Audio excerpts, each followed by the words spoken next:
Good morning, good morning, good morning. Good morning, good morning, good morning. Good morning, good morning, good morning, good morning, good morning.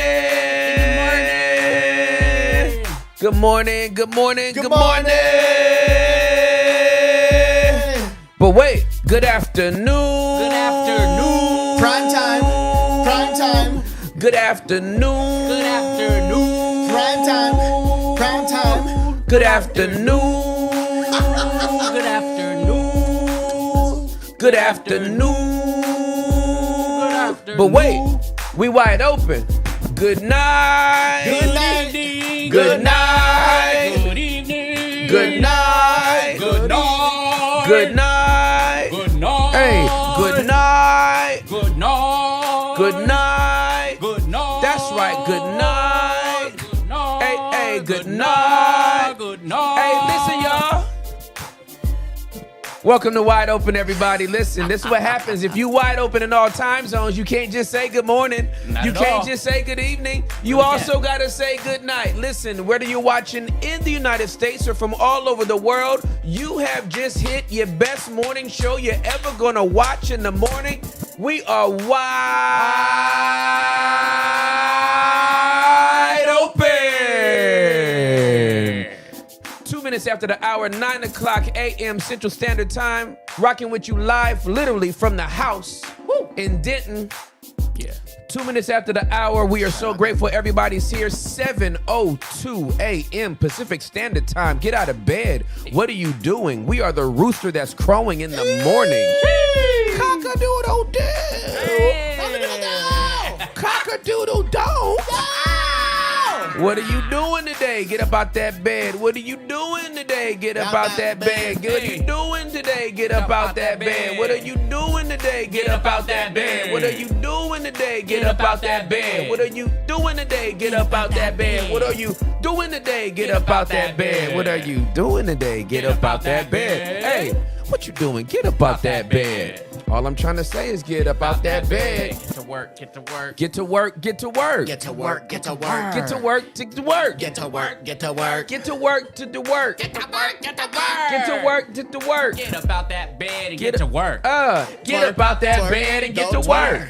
Get up out that bed and get to work. Get up out that bed and get to work. Hey, listen.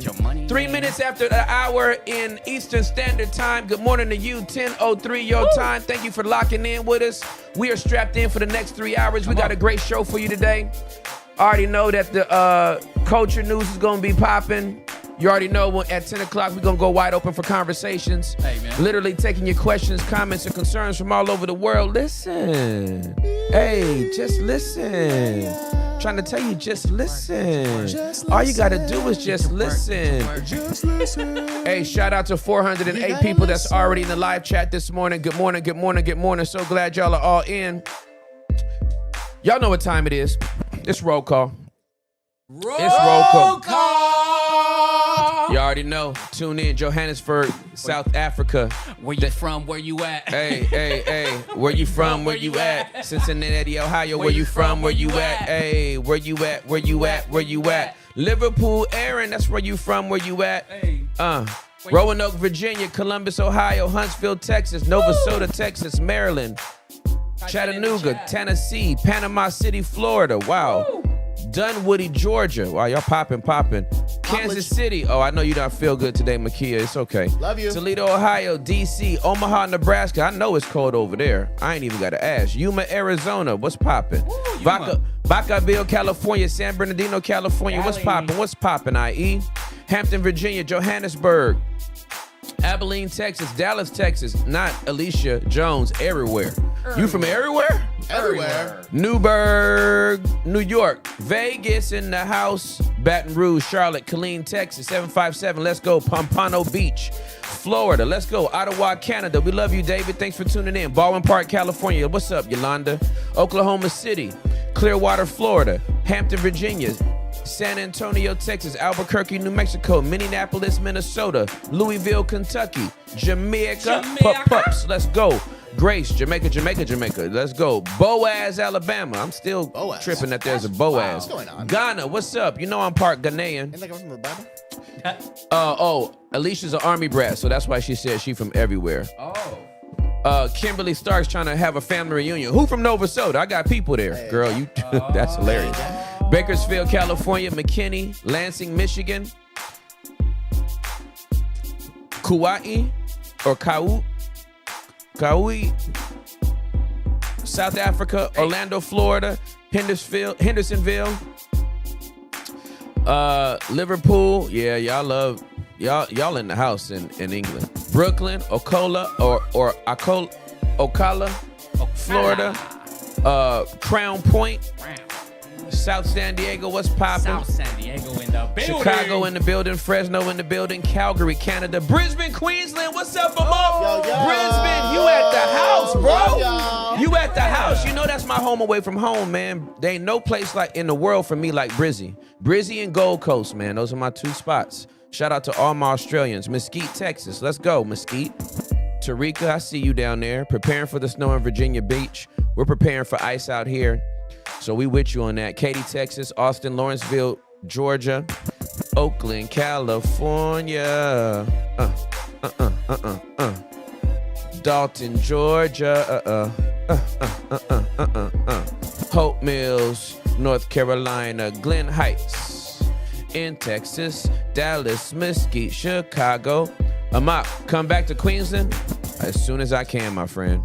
Trust and believe. As soon as I can, I will be back. Topeka, Kansas. William G. Not Tim turning up every time Australia's in the building. That's my home away from home, man. Y'all already know. Janice, you already know you my sister now. Inwood, Iowa. I'm glad you here. We here, you here, we all here. Baton Rouge, Louisiana. Edinburgh, Texas. Arizona. La República Dominicana Activa. Let's go, Windoli. DMV, Houston, Sacramento, Texas. We in Cleveland and it's cold. Warsaw, Poland. Woo! Albertsonville, Alabama. Overland Park, Kansas. Delaware, baby. What's poppin'? Yeah. Barbados. Wanda. Love you, girl. Good to see you. I love you and Keith for life. Y'all know that already, though. Y'all take care. Y'all hold my mama down and up and sideways. Well, y'all don't hold her sideways, but I'm just saying. Y'all got her front, back, side to side. That's what I'm trying to say. Baton Rouge is here. So cold in London. Make sure you got a blanket on, London, or a big coat. Bloomington, Minnesota.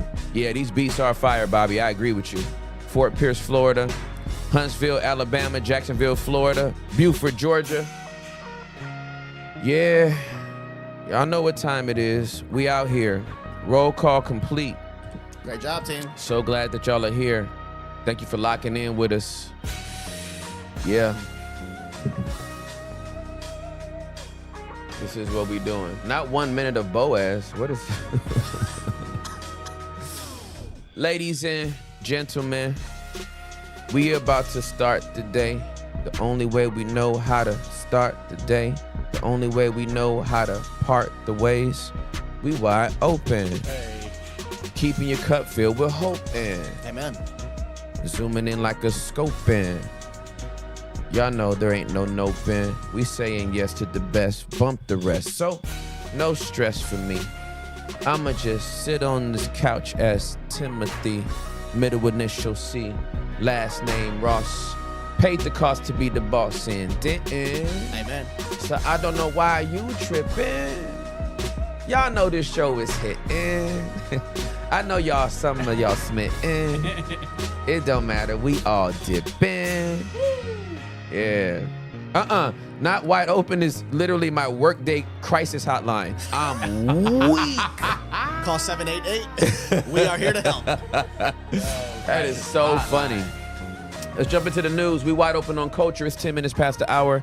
Central Standard Time. Studies reveal single women prioritize dogs over romantic partnerships. I need y'all to let this marinate real quick. Crazy. Let me tell you what this news story says. What is happening? The study reveals single women prioritize dogs right now. What's going on? Over romantic relationships. Men are dogs are dogs.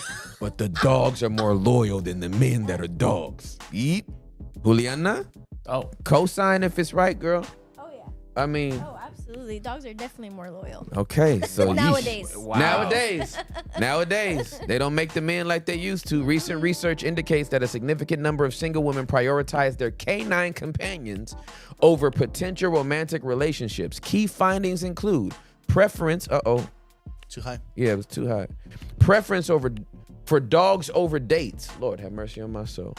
Approximately 60% of single women would choose their dog over a potential partner if their pet disapproved of the individual. Oh my God.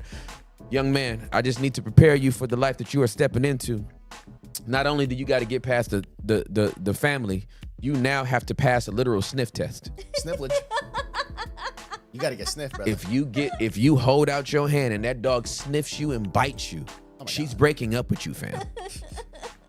She doesn't care how good you smell. She doesn't care how much money is in your bank account. She doesn't care about your peen size. Oh my God. If that dog sniffs your hand, and this could be like a Mustaf dog all the way down to a Yorkie. A Chihuahua. If it's a little baby, if it's an ugly hairless Chihuahua, if that dog don't like you, you're out of there. Trust in the canine judgment. Around 69% of single women believe their dog is a reliable judge of character, influencing their dating decisions. Okay. Oh my I got a real life story that it. includes Juliana and her mama. Uh-huh. Okay. Now before y'all think that's weird, so what had happened was a few months ago, I asked Juliana. I was like, I want to go over your mommy's house and just hang out and speak Spanish. Yep. Solamente Sí. español. Ajá. Todos mi visito, mi visita. I mean, todo el tiempo que estás en la casa. Vale, sí. Entonces, I go over to the house. Juliana warns me. She says, my mom has a dog. The dog likes no one. Yep. The dog barks for anybody. Yep. It doesn't matter. Please don't think it's because of you. The dog is not trained to hate black people.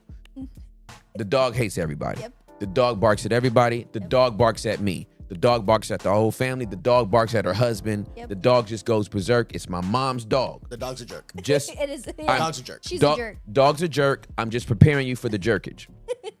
She's Keisha. Wow. So we go to the house, right? Yep. I go to the house. Mom opens the door. Dog sits and looks up at me. Mm-hmm. I look down at the dog. I'm like, what's up, homie? Hola. Yep. Buen dia. The dog speaks Spanish. The Yeah, dog. She does. Confirmed. Yeah. Did the dog ever bark? No, my jaw hit the floor. I was like, Oh. what in the hippity hop? That dog was feeling you. That dog was feeling you, bro. Yeah, I was What in the hippity hop? What is and happening? and please confirm, what kind of dog was it? What are we She's a talking here? Malchi, so a Maltese Chihuahua. A Molchi? A mochi? Yeah, a Malchi. Isn't that the Japanese candy? That little snack? Delicious. Mochi? Those are delicious. No, Malchi, not Mochi. Oh. Mochi? Mochi? Mochi? I don't know. Okay. Okay. But the dog loved him. The dog loved Yeah, the him. dog loved him. Got it. It And- was so weird. And Tim, how did you respond when you were like, this dog loves me? How did you feel? Well, I remember what she told me, and because the dog wasn't spazzing, you know, I think at a subconscious level, I was like, cool. But it was like a couple of hours later, and Juliana was like, yo, I'm sorry. This dog has not even growled. Like, for real. I've never seen this dog do this with any For human real. outside of my mom. And Oh, wow. my only comment was, dogs pick up on the nervous system pretty well, right? And so Oh, yeah. it's not that I'm special or anything, but I have a very calm. You are special. You are very special, sir. I have a very calm nervous system as well, That's very special. and that is, you know what I mean? okay. Dogs pick up on that. We can so, say that that's a special thing that you have. Yeah, that's a That special is a thing very that I special have. thing. And What's I- the dog's name, Willie? Lily. Moochie. Oh, I thought you said Lily? the dog's name was Moochie. Who's Lily? No, she's No, a Malchi. Yeah, she's a Malchi. She's half Malchi, half Chihuahua. Lily's Yeah, a dweller. Maltese Chihuahua. Yeah. Got Yeah, it. yeah. And we got Lily on the phone right now.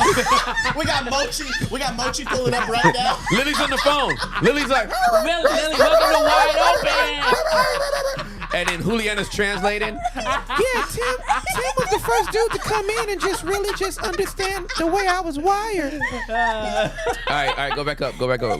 All All right, so here's the gender differences. While a majority of women prioritize their dogs, 41% of men also indicate that they would choose their dog over romantic interests if their pet showed disapproval. Let me tell you something. Man. Let me tell you what would happen to my dog. First of all, I had dogs growing up. Well, my family, my mom and dad had dogs growing up. April and Rocky were our 2 dogs. We love those dogs. Shout out April. Rocky. Once I got out, I'm not a dog person like that. I'm on the chart. I'm on the scale wherever the chart is for OCD.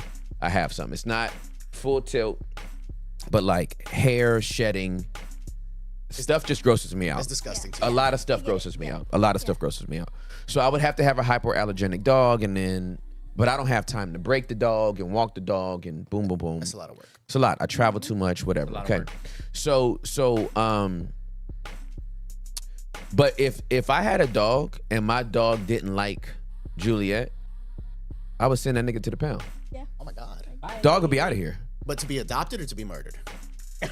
To be adopted. Okay, roger that. Rehoming. Because you have a We're heart. doing rehoming right You now. have a heart. I have a heart. rehoming right now. I would have that dog repurposed in like for real. Or Locked in. I would go get that dog's cousin and be like, since you don't know how to act around my girl, I'm gonna give me another dog that look just like you. I'm gonna name it the same name as you, nigga. Sparky is the Sparky new number dog's 2. name too. Sparklage.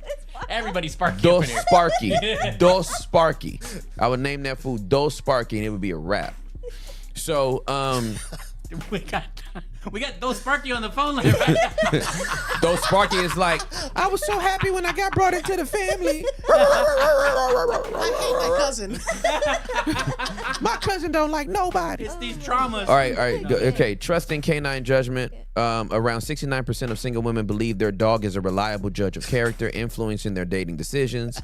I already read that. And then the guys, 41%. Okay, generational trends. Millennials, particularly those 25 to 34, are the most inclined to end a relationship if the dog disapproves, with 54% expressing this sentiment.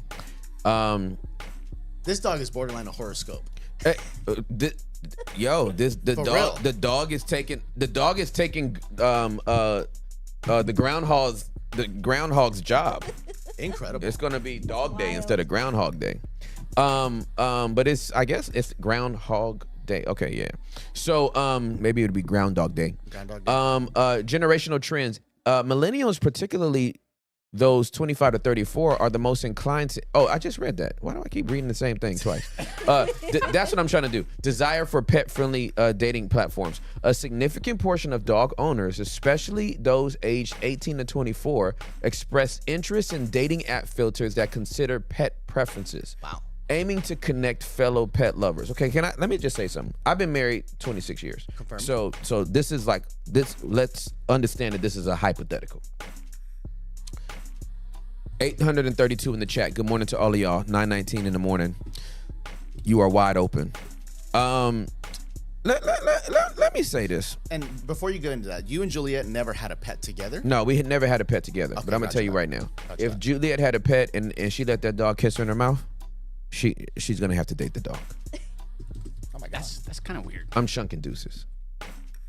Like, I'm gonna be like, you find it. You the finest woman I ever met in my life. But I'm gonna let you go ahead and date your dog. And Tim, what is in the psyche of a person that thinks it's normal to like make out with their dog? Ew. Like kiss the tongue in the tongue. Hey, dog lovers are built different. What's going on though? Well, I love dogs. I don't kiss my dogs, man. No, but yeah. I'm just saying. Are they okay?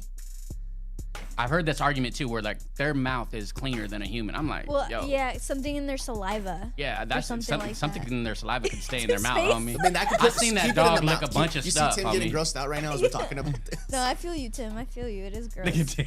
Both Hinge and Tinder recognize the significance of the pets in their users' lives and offer features to incorporate them into the profiles. Wait, okay, hold on. Okay, I think let me double down on. Okay. I've been married 26 years. I knew about Tinder. What is Hinge? You don't know what Hinge is, Papa? Off the hinge. So Tinder is basically again back to the town square. I can't say the F word anymore. That was the vow we made last week. Yeah, for sure. You're pretty. So, you said it a lot of times. Tinder- It's an F app. It's an F app. What's another alternative for the word? It's a boning app. Yeah. So Tinder is the bonage app, and then Hinge is the more I would say professional relational app. Like, hey, I really am here to date. Tinder is like, I definitely just want to hook up. Got you. From the optics of how social media views it. I Got could be you. wrong, but yeah. So Hinge is like an elevation up. It's an elevation up. It's like, hey, we'll bang later, but take me out to coffee now. At least 3 times. Yes, Tinder is like, get in my I'm car. still giving it up. I'm giving out. But not before 3 dinners. I will be wide open tonight. Whereas Tinder is like, just make sure there's a peanut butter and jelly sandwich. Bring a condom. Or not. Amen. Make sure there's a peanut butter and jelly sandwich. Brother said, or not. Can you just put a peanut butter and jelly sandwich on a paper plate when I come over? Because I'll be hungry after. Do you have Takis? Ooh, Takis. Ugh. If you have Takis at the house, I'll come over and then we can do it. Imagine doing Takis before you do it. That's disgusting. Imagine the smell and the finger dust. It's horrible. It's just a nightmare. You got to shower. You got to bathe. You got to brush your teeth. Listen, Okay, man. That's wait disgusting. a minute. Karina said her and her husband found each other on Hinge, and then I just lost it, but someone said that she met her husband on Tinder. Oh my God. Where'd you go? Amen. Amen. Amen. And amen. Hey, listen. We're not gonna say it's all bad. We just know it ain't all good. Amen. You know what I'm saying?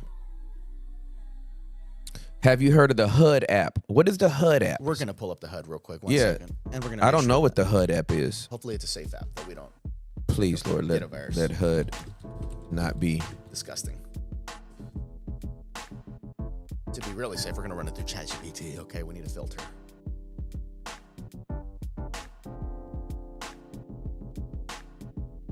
Okay. Oh my God. 10 years in on Tinder with 3 babies. I don't have context of that.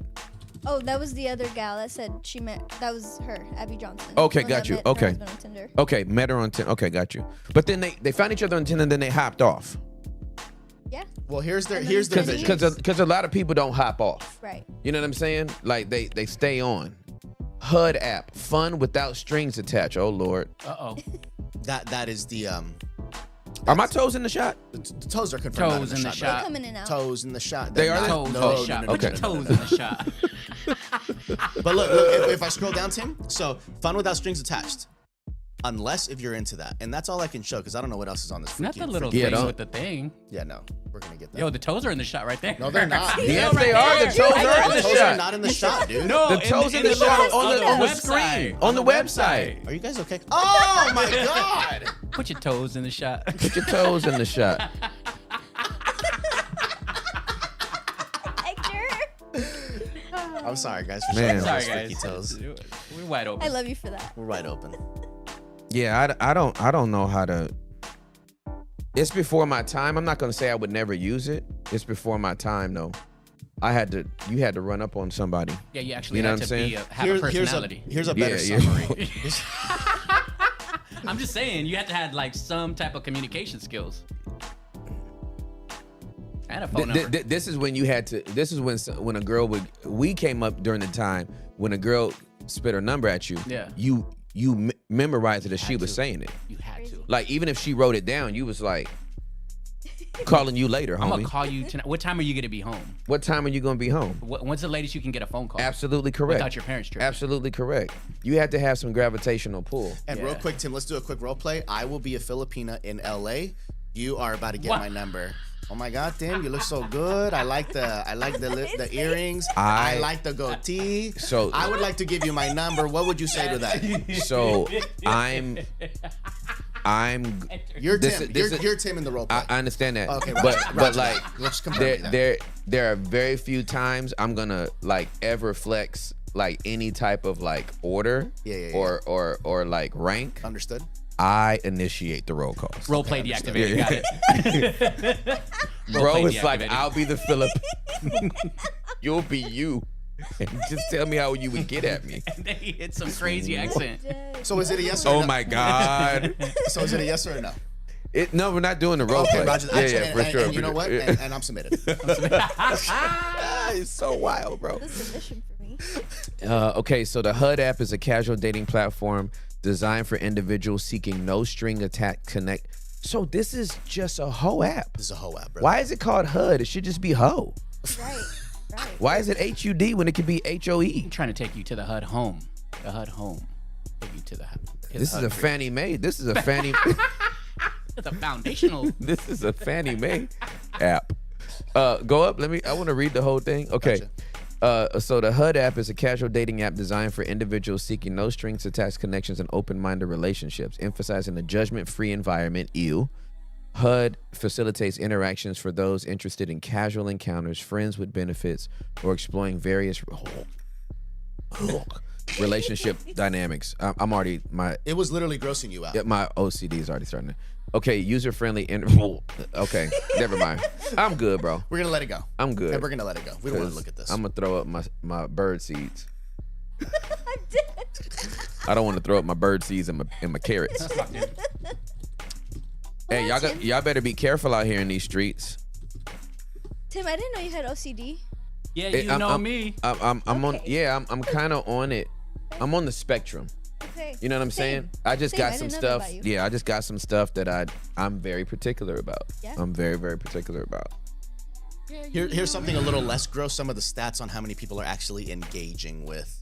As of 2025, the global online dating landscape continues to evolve with varying user engagement across different regions and platforms. Global usage, user base, approximately 381 million people worldwide engage with online dating services in 2024. Projections estimate this number will rise to about 462.5 million in 2029. Oh, what a boon for the business. Revenue growth. The online dating industry generated $5.34 billion in revenue in 2023, reflecting consistent annual growth since 2025. This just lets you know how central human relationships really are, and how people will use any tool they can to better their odds of having a successful relationship, or not even having a successful relationship, just having a connection with another human. Like the fact that an app like HUD would even be, you know what I'm saying? Like, no strings attached. I'll take anything. We're gonna get before I take nothing, I'll take anything. We'll get past even like, hey, I don't even need a boyfriend. We could just bang. Yeah. Like you know what? I'm not on the eHarmony side, but I want a physical connection with somebody. Is there an app to facilitate that? And some coder is like, absolutely. You want your heart ripped to confetti? Yo, Got it. Here's Larry. Larry the racist? I got on this app for one reason and one reason only. We gotta confirm, Larry. I'm a covert nigger lover. So what I want to do, I can't be seen with the chocolate girls Right. in public. Got you. But boy, I do like their pubics. Oh my God. I really do like them chocolate girls' pubics. But I don't want to meet their family. I can't be around. I like the girls. I just can't be around the guys.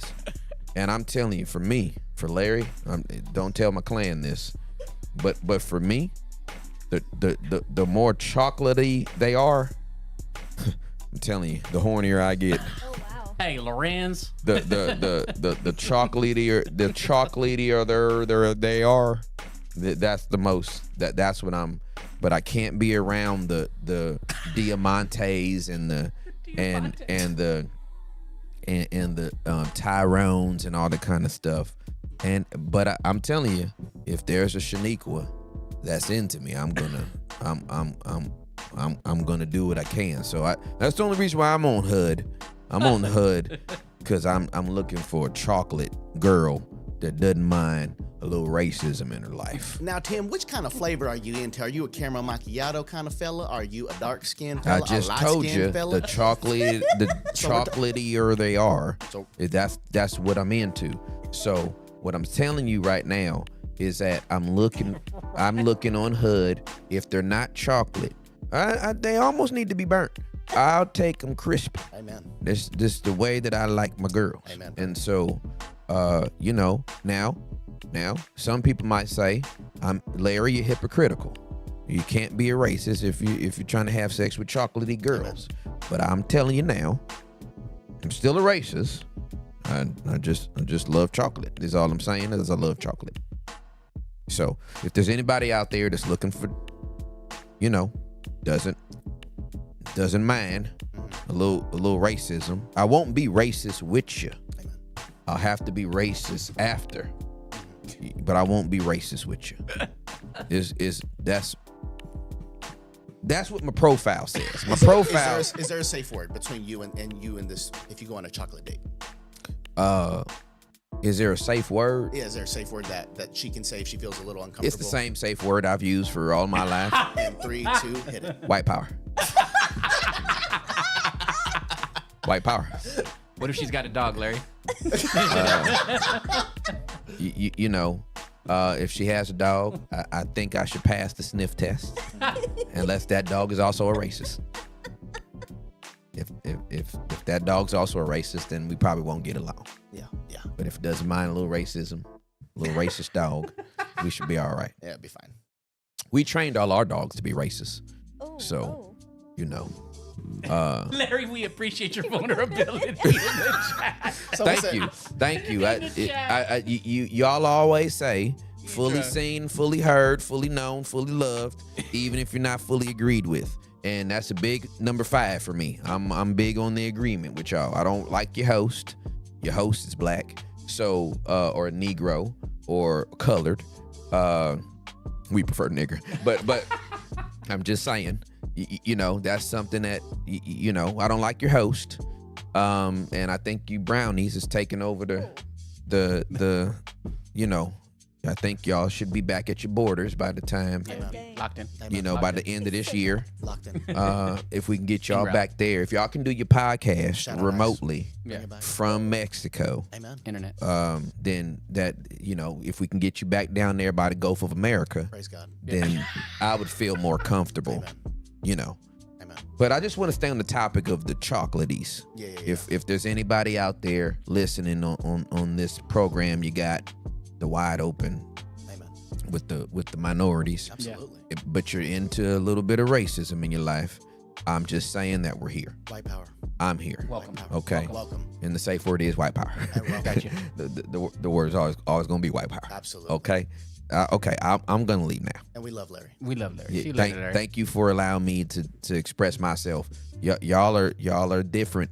I don't really deal with minorities, but y'all are the type of minorities that I would hang out with. Wow.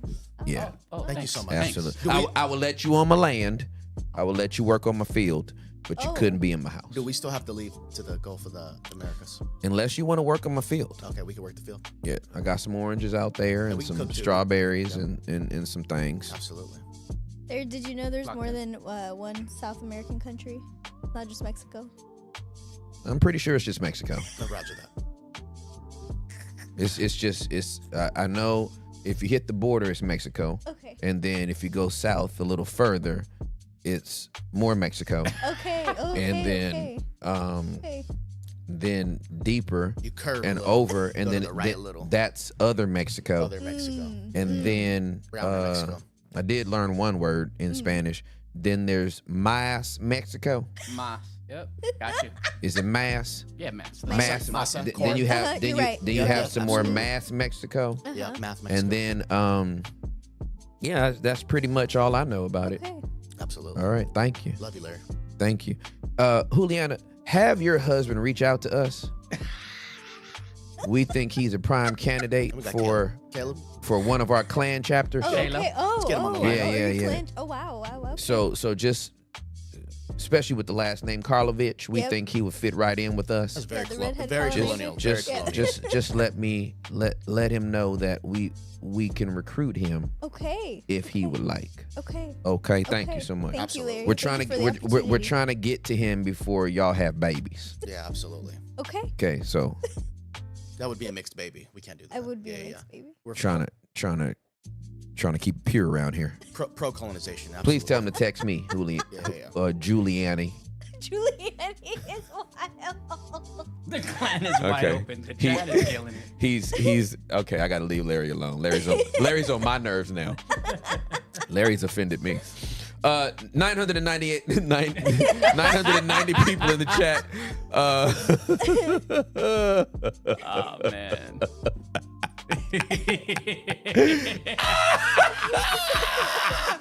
Discord is my favorite for the gifts. What in tarnation has me weak?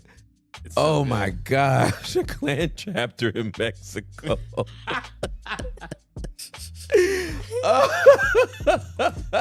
Steve, it's everybody's gulf. Sharing is caring.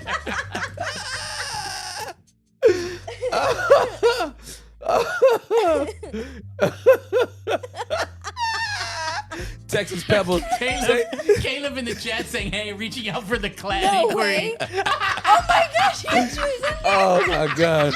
What up, Caleb? Hey, listen, Texas Pebbles in Discord. Raise your hand if you're new here and have no context. Dude, we've got it reported 20 minutes ago. Oh my gosh. Oh, that literally has me I have tears in my eyes. Shout out to 1,000 in the chat. Oh my God. Here's how I know people are confused. In the top right corner when you're watching the stream, I put the topic. As Larry was talking the whole time, it just says dating apps.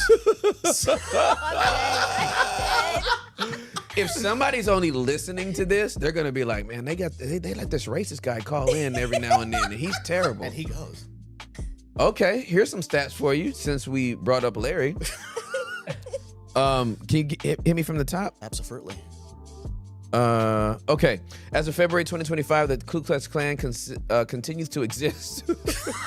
Why are you laughing? Continues to exist in the United States. Oh my goodness. Albeit with a significantly reduced and fragmented presence. While precise numbers are challenging to ascertain due to the clandestine nature of such groups, not Larry, recent reports indicate that approximately 10 active KKK groups remain nationwide. If it's 10, it's 80. Stop playing. Despite their diminished numbers, the KKK and similar white supremacist organizations have exhibited increased activity in certain regions. In late 2024, Springfield, Ohio experienced a surge in far-right extremism, with KKK-affiliated flyers promoting hate speech and mass deportations, particularly targeting African American and Haitian communities. Oh, we know who stoked that. These incidents have contributed to heightened fear and tension within affected communities. Additionally, inflammatory rhetoric from public figures has been linked to the emboldenment of such groups. Former President Donald Trump's statements, who is now current President Donald Trump, have been cited as encouraging far-right activities, leading to a resurgence of hate group operations in various parts of the country. While the KKK's influence has waned over the decades, the persistence of their ideology underscores the ongoing need for vigilance and proactive measures to counteract hate-driven activities in the United States. Okay. Greatness. Well, listen. Awesome. Amen. What's our next one? We can keep talking about dating apps, or we can go to the tariffs. No. The planes is The planes? Yeah. Roger that. The planes, boss. The planes. The plane. The planes. Here you go, brother. Where's the planes? Fantasy Island. Fantasy Island, my friend. Recent aviation incidents in the United States. As of 2018, 2025, y'all have to let this marinate. There have been several notable aviation incidents in the United States. Below is a summary of significant events. The most recent one, y'all, was yesterday. Lord have mercy. A Delta Airlines Bombardier CRJ 900 operating from Minneapolis to Toronto flipped upside down upon landing at Toronto Pearson International Airport amid gusty winds and blowing snow. Thankfully, all 80 individuals on board survived. Thank you, Jesus. With 19 passengers sustaining injuries. The incident led to the temporary closure of the airport and the cancellation of 237 flights. 2015, a small plane near Pearland Regional Airport in Texas. A single propeller Cessna Skyhawk crashed into wooded terrain near Pearland Regional Airport. The pilot, who was the sole occupant, survived without injuries. Wow. The cause of the crash is under investigation by the Texas Department of Public Safety and the Federal Aviation Administration. We all know February 10th, a private Learjet owned by Motley Crue's lead vocalist Vince Neil collided with a parked Gulfstream at the Scottsdale airport. Parked. The crash resulted in 1 fatality and 4 injuries. Oh my God. Vince Neil was not on board. February the 6th, a Bering Air Cessna 208B Grand Caravan EX operating as Flight 445 from Unalakleet to Nome crashed over the Norton Sound. Listen, this is all out of my territory. I didn't even know there was a place called the Norton Sound. All 10 occupants, including 9 passengers and 1 pilot, perished in the crash. The Transportation Safety Board is investigating the incident. And then we all know about what happened in Philly and then going back to January. I travel so much, man. Any of these planes could be a plane I'm on. I'm grateful, and this uptick is very concerning. It's concerning. Airline transportation is by far statistically the safest travel of all travel. Yeah. More people die in car crashes every year than people die in plane crashes. It's just that because those planes carry so many people at once, when it does crash and there are fatalities, the grief is exponential. Yeah. Because we're talking about 80 souls, thankfully, that were that lived. But a plane can carry 200, 300, sometimes 400 people. That whole plane goes down. You have impacted 400 families, not including family and friends, not including extended family and friends. This is thousands of people with one plane crash. So just be careful out there, man. That's all I gotta say. Have you had a fear at all as you travel so frequently? Have you been like, hey, man? Never. Okay. Because if it goes down, I'm going to heaven. Understood. Like I've been in planes that had like some That's what I was about to ask. Violent turbulence, and everybody, and I'm sitting there like, I don't want to go today, but if I go, please let this thing go up in flames. Let me die on impact. Don't let me. My biggest fear is like laying out with like my arm going, and for 2 minutes I'm just sitting there, like consciously, like, my arm. Oh, where's my phone? I want to call Juliet. Oh, my arm's going, can't reach it. Like, you know what I'm saying? I don't want to die like that. Terrifying. My brother was killed in a single auto accident. He died instantly. Coroner said he didn't feel a thing. That's the blunt trauma force of the impact. He didn't suffer. I want to go like that, and maybe that's a punk way out. I don't know, but I don't. You know, we're humans. Seek pleasure and avoid pain. So if I'm gonna go,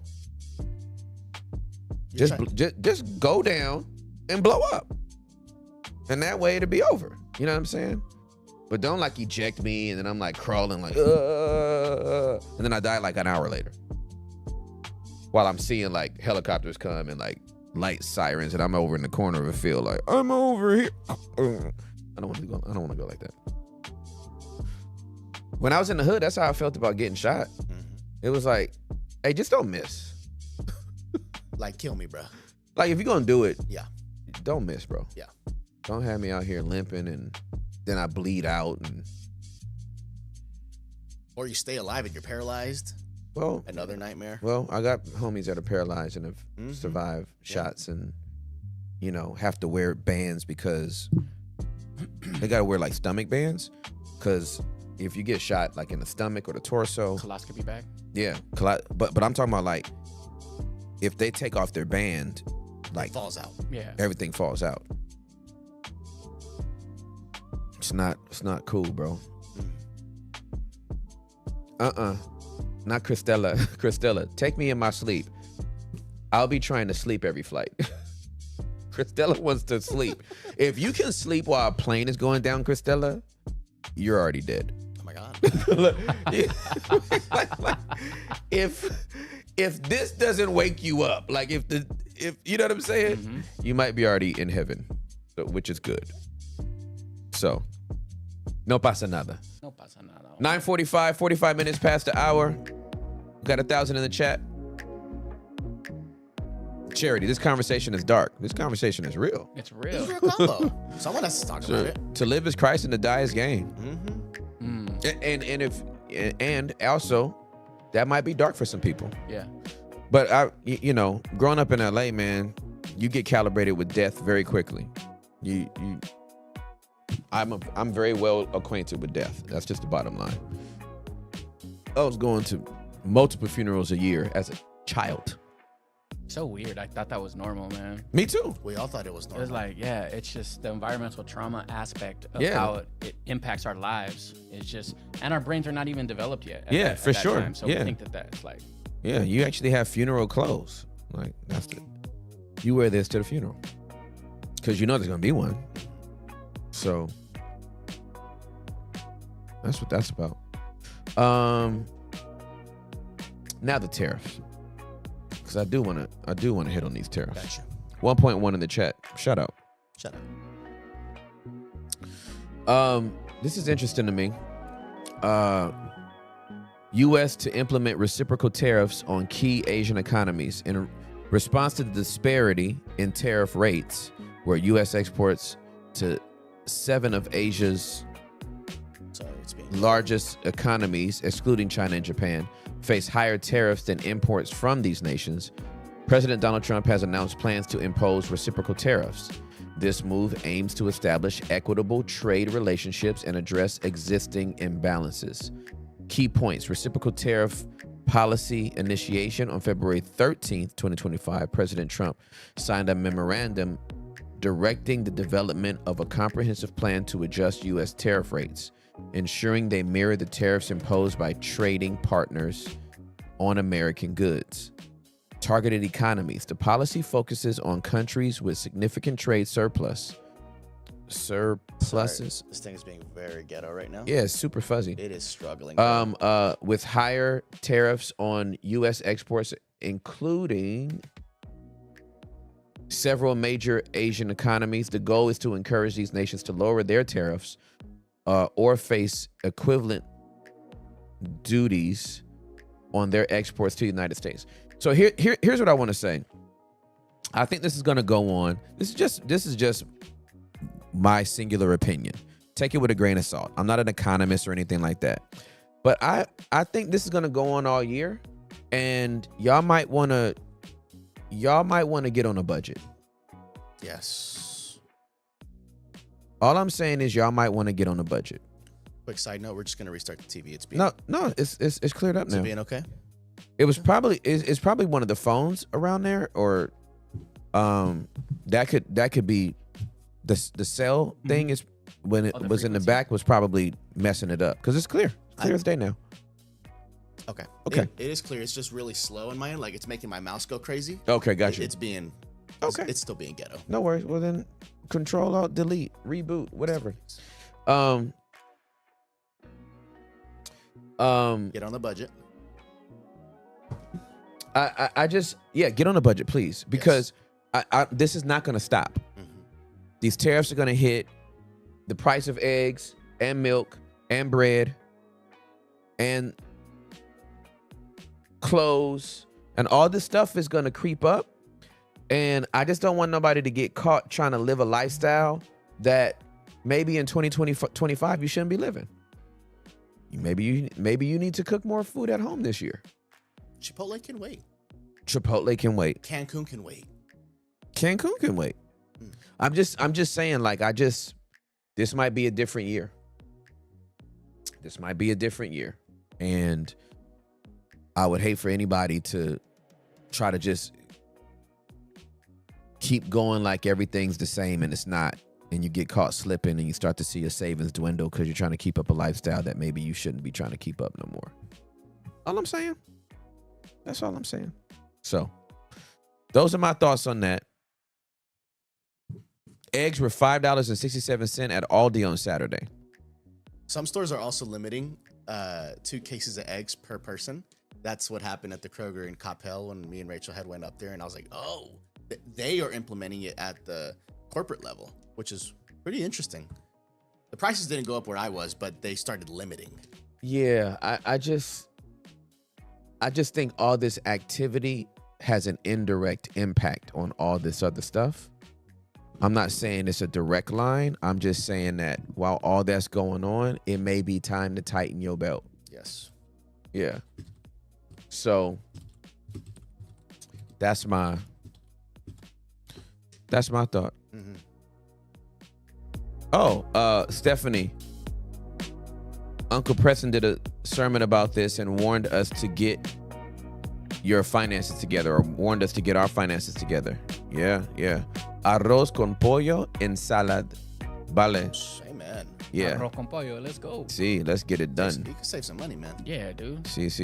We got Your stomach will know the difference. Just needs to be fed. See? arroz con habichuela at the crib for days. We can make it happen with beans and rice. Let's get it. Rachel Ventura. Take a page out of Uncle Tim's book. Buy a few quality pieces of clothing and wear them for years. No more Shein and Temu fast fashion crap that falls apart after one wash. Facts.com. Y'all are going to see me wear the same stuff over and over and over again. As bomb as that Lakers jacket I got is, as bomb as that Dodgers jacket I got is, that Raiders jacket, I'm going to have those jackets for like 20 years.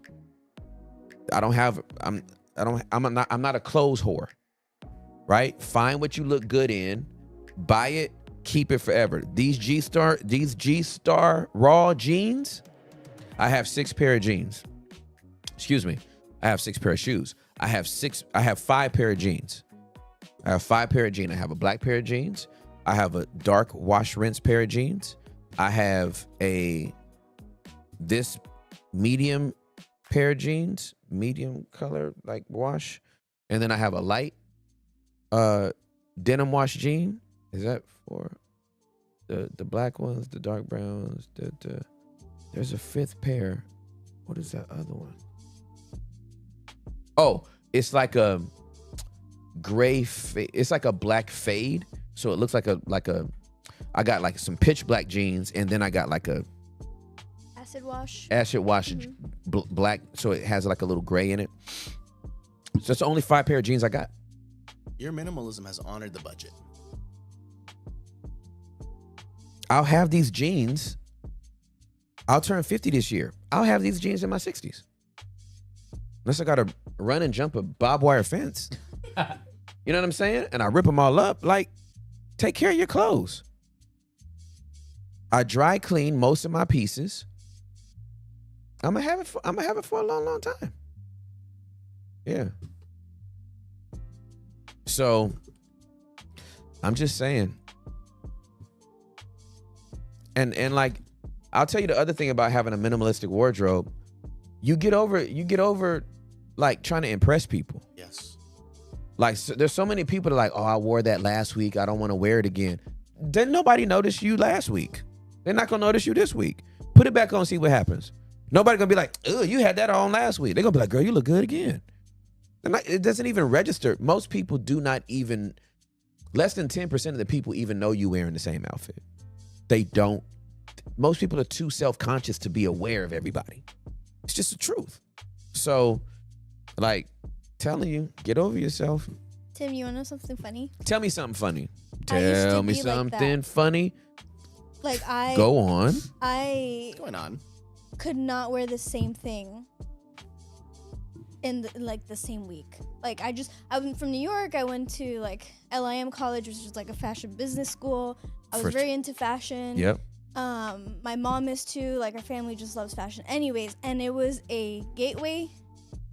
I think you were preaching the whole summer at Gateway. Okay. And you even talked about it, that you wore the same outfit for a month. But you washed it. That's right. Like you gave that disclaimer and Yep. everything. And I'm not kidding. The Lord used that. Really? Yeah. And it literally did something in me, and I can wear the same thing in a week. It's insane. And it freed me. Yeah, absolutely. So I'm just sitting here listening to you, and I'm like, literally, the Lord used you to free me from that. That's and we didn't even amazing. know each other at the time. And this is my first time hearing the story. Yeah. Thank you for sharing it. Well, thank you for holding that standard because it helped. So I'm glad you brought that up. I wouldn't even thought about that. But so Gateway would have me come speak at their church for the whole month of June. So whether it was 4 Sundays in June usually always had 4 Sundays. I don't think it had 5 at any time I was there. But at 4 Sundays, 4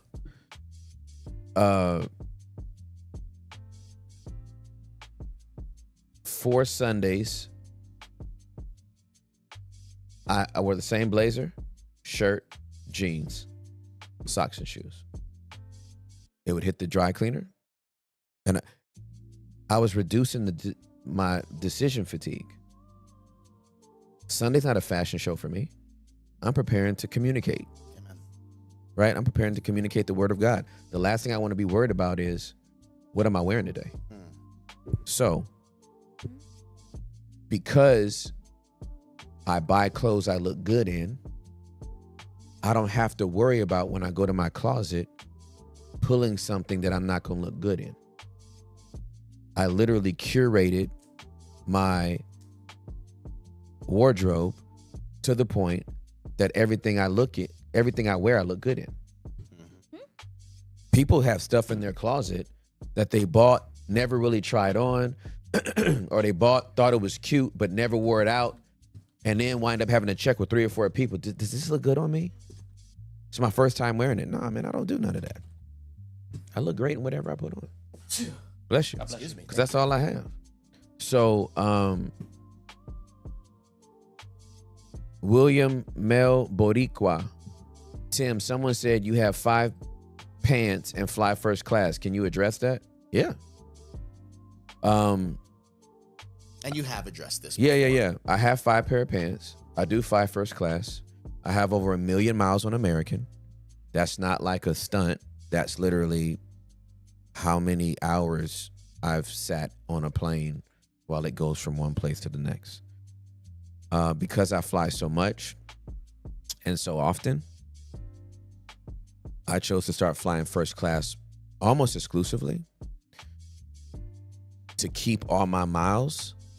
That ensures 2 things. Number 1, my American Airlines credit card. Every time I spend $1, it is worth a mile. And then every time I fly first class, I almost get 2 miles for 1 mile traveled. This is how I go on all my family vacations. And this is how I get my family from Dallas to wherever they live and from wherever they live to Dallas for $11.20. Stewardship. Let's go.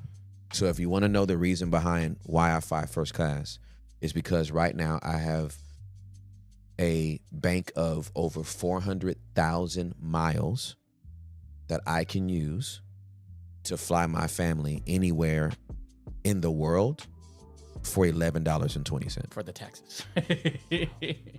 So let's just say one of my family members from Florida wanted to come here. It would cost me probably 50,000 miles, and 50,000 miles comes out of the bank, right, of 400,000 miles. Right. 50,000 miles, $11.20. Why would I give that? Why would I give that deal up? Why would I give that deal up? The majority of places that I go fly first class is a place where somebody wants me to speak. They cover air and travel. So it's not even coming out of my pocket. Why would I give that up? Yeah. On the days that I do have to come out of my pocket, if it's budget friendly and we plan in advance, I am flying first class. If it's like a flight that just makes no sense to pay $1,100 for a 45-minute flight to Tulsa, Oklahoma, then I'm gonna be in row 8.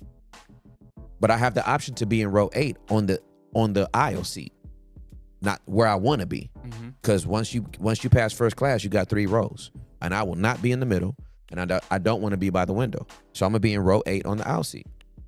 I have that preference as long as I keep my executive platinum status. So I'm not giving up that status. So trying to give y'all game for free 99. Incredible game. It really is. Incredible game. Yeah. Yeah.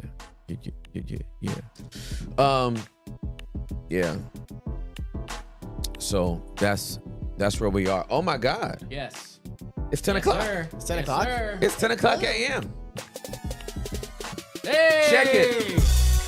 You already know what time it is. 10 o'clock seems so Come on fast. now. But ladies and gentlemen, I need to tell you right now, phone lines are wide open. Phone lines are wide open. Phone lines are wide open. That's right, phone lines are wide open. It is 10 o'clock Central Standard Time. It is now 8 o'clock Pacific Standard Time. It's 11 a.m. Eastern Standard Time. Whether you are now in the evening, squarely in the evening, all the way down there in the UK, Spain, Europe, or it's now your squared up evening show in places like Australia, Asia, Africa. Just want y'all to know, phone lines are wide open. Y'all know what it is at this point. If you don't know how to connect so that you can call in, whether you want to be fully seen and fully heard or just fully heard, you already know we got it set up. So looking forward to y'all calling in, connecting. I love you guys very much. You know how we do it here. We holding space for you. We got our first caller. Bring him out. Bring him out. Jacob, you are on the line with Tim Ross. Jessica, welcome to the show.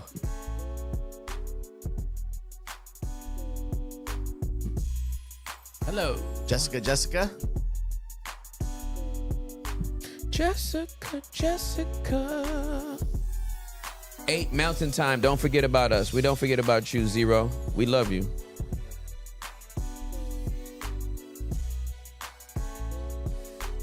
Jessica was here, ain't here. Hey, Jessica, can you hear us? Hey, my Hi, friend. Jess. How are you? Hey. Fantastic. It's good to hear your voice.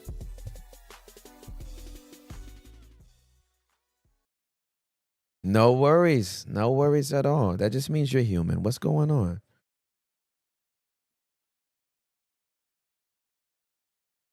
No worries.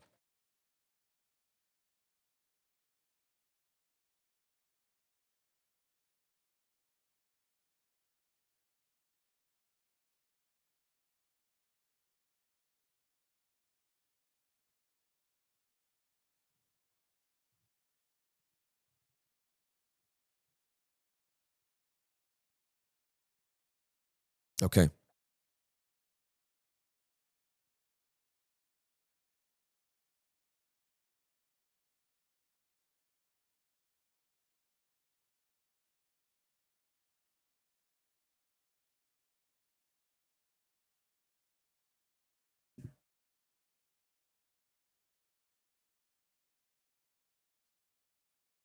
Hey, Jessica, hold on real quick. Okay? The tribe can't hear you. The Wide Open fam can't hear you. So we're just gonna wait for a second to see if we can get that fixed.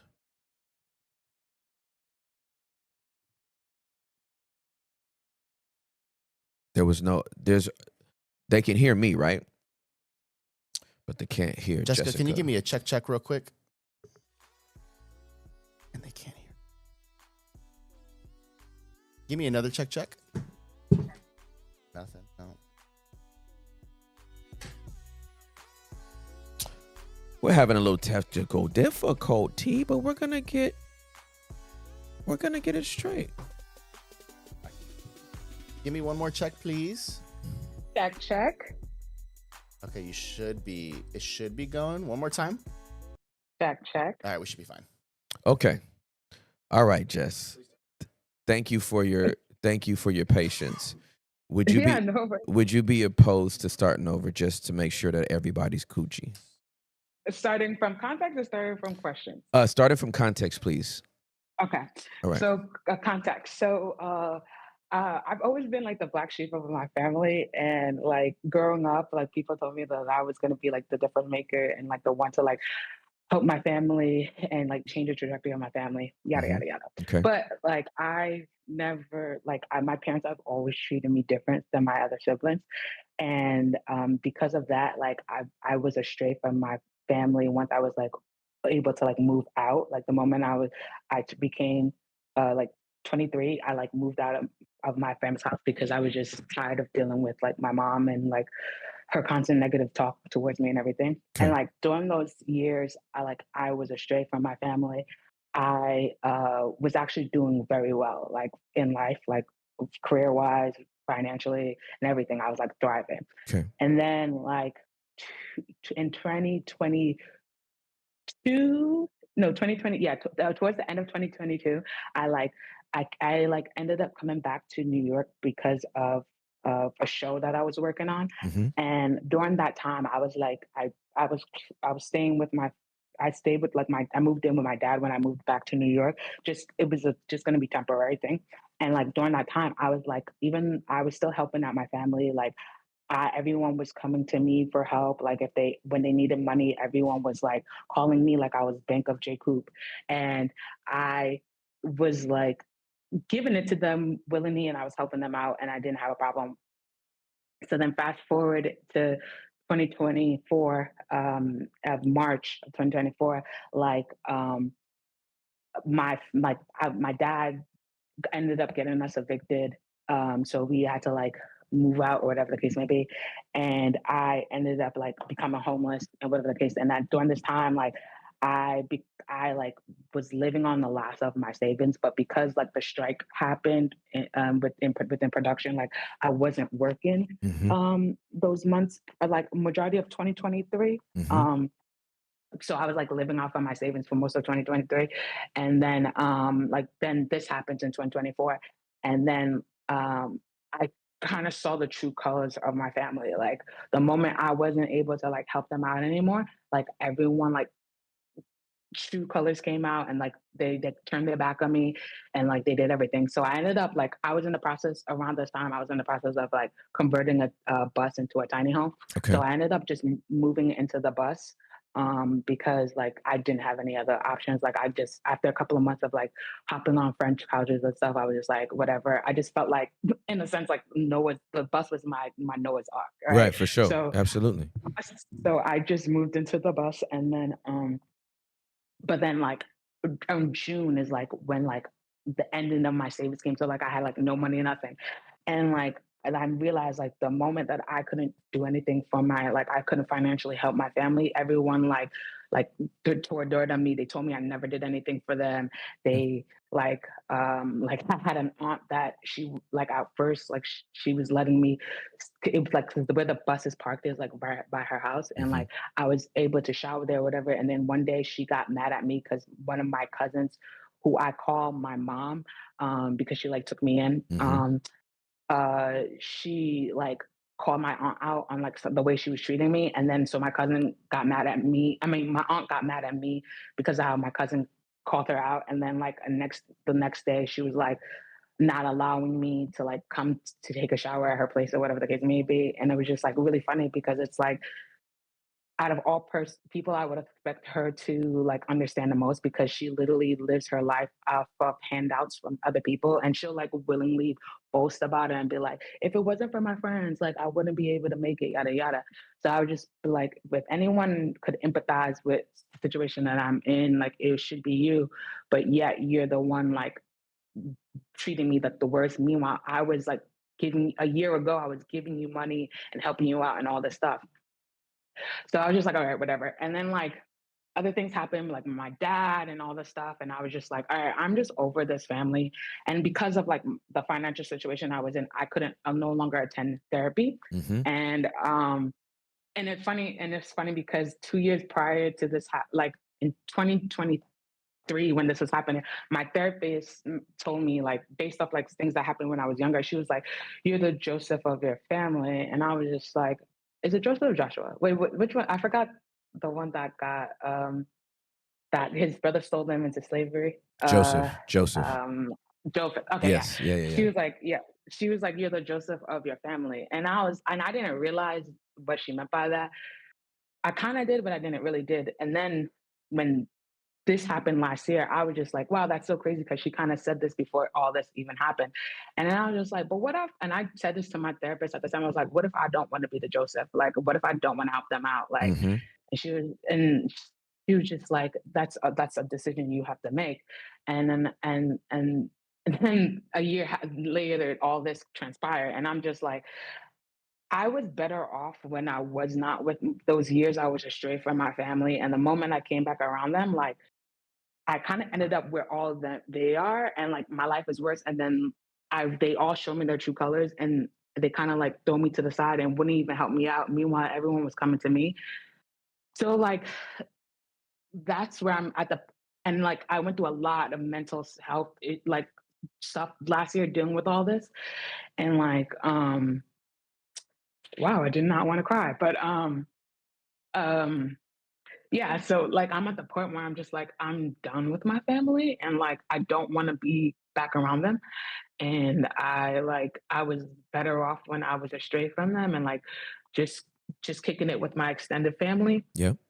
And so now I'm just like, when do I know like the time is to leave them, and like and am I obligated to even like help them out? Yep. Because no one helps me out even, and I've always been the one helping them out. And like in a time of struggle for me, that that's kind of like it was like also caused by my dad. Uh, um, everyone do like do me like do the turn their back on me. So Mm-hmm. like that's like the first half, and then like I can give you context to the second question after Please. this. No. Give it to me all. Okay, Because good to y'all. I Okay, so think it's yeah, all so going to be connected. yeah, so like I said, like last year, I was like I've I've dealt with suicidal idealization, Okay. and like when I was younger, I have not attempted since I was like a teenager. And now it's just like the idea and the wishes of it, and like I like was really going through it last year when all this happened, and like I like one of the things that I was like I realized like I was really mad at God because like I heard this guy, I think his name is Bruce. I can't remember his name, but like he did on TikTok. His like testimony was going viral about like how like he like was doing with like he was at a at a Waffle House, and he was like depressed and dealing with suicide. And he was about to commit his life, and then he like gave his life to God, and like God took it away, and like he hasn't dealt with suicide or depression ever since. And I was just like angry because I'm like, I've dealt with this since I was 12 years old, and I prayed for him to take it away. As a matter of fact, I prayed for him to just like take my life away. And it's like I'm mad. Like, how is it that some people that deal with the same thing, he could just take it away from them and they never deal with it ever again? But for me, it's like that's what we coming back up. And like I prayed for years for this to go away, and it's like it it'll go away for a moment, but like it comes back, and it's just like I realized last year that I was like bitter with God because he wouldn't take it away, and like to kind of comfort myself, I was just like, I guess I'm gonna be Paul, and this is just a thorn in my side that I'm just gonna have to deal with. But like I kind of say that just to like not make it be a big thing, but it's still like it hurts, and it's I don't want to have to deal with it because it's just like it's either like it's like take these desires away from me, or there's just like just let me go, like I don't want to be here kind of thing. um so like that's like I just like I don't want to be bitter with God, but I it's hard not to when it's just like in a sense like unfair. Like how is it that he's helped other people but it seems like he can't help me with this? So yeah, that's kind of like both of my questions in one. No worries. I love you, girl. Thank you. I love you too. Thank you for trusting me. Thank you for trusting us. Thank you for allowing yourself to be seen and heard and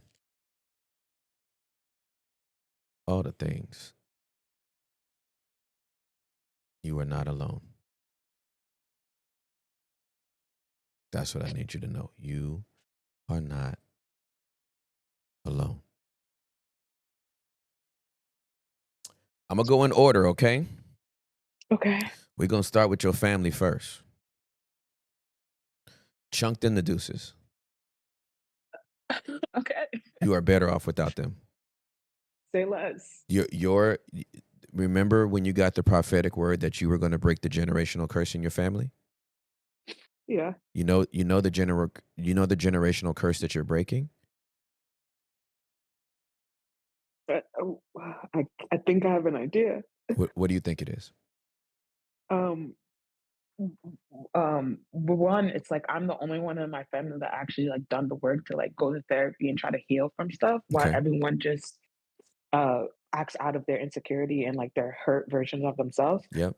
So like I think that's one of them, and then Mhm. like also like with the financial aspect of it, like I've been I at one point in my life I was making like 20 grand a month, and that no one's ever been able to do that, and I've like start businesses and stuff. So like Mhm. I think with that aspect, that's another one. Oh, okay. I'm going to add one to the list, okay? And it's very, Okay. very important. You are breaking the generational curse of codependency and enmeshment. Ooh, elaborate on that. That's what you're breaking. When you left them the first time and you were estranged, you were thriving. Because there was no codependency. You were not dependent on them, nor were they dependent on you, and you were not enmeshed with them.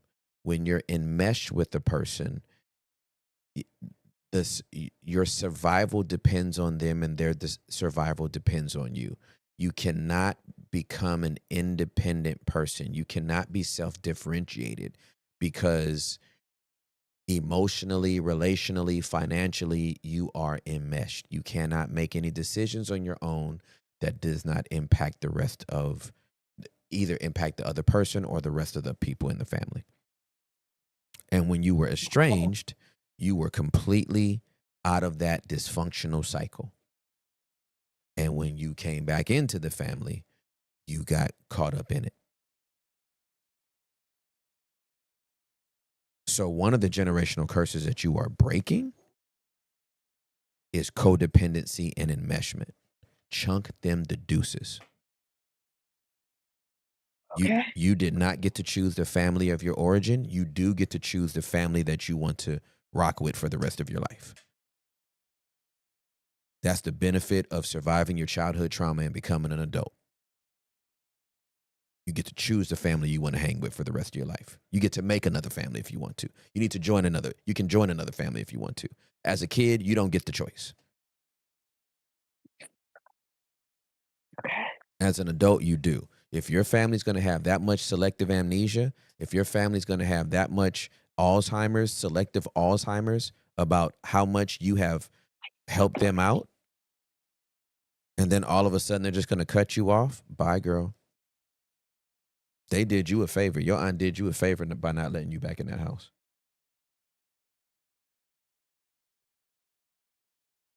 Their rejection is your protection.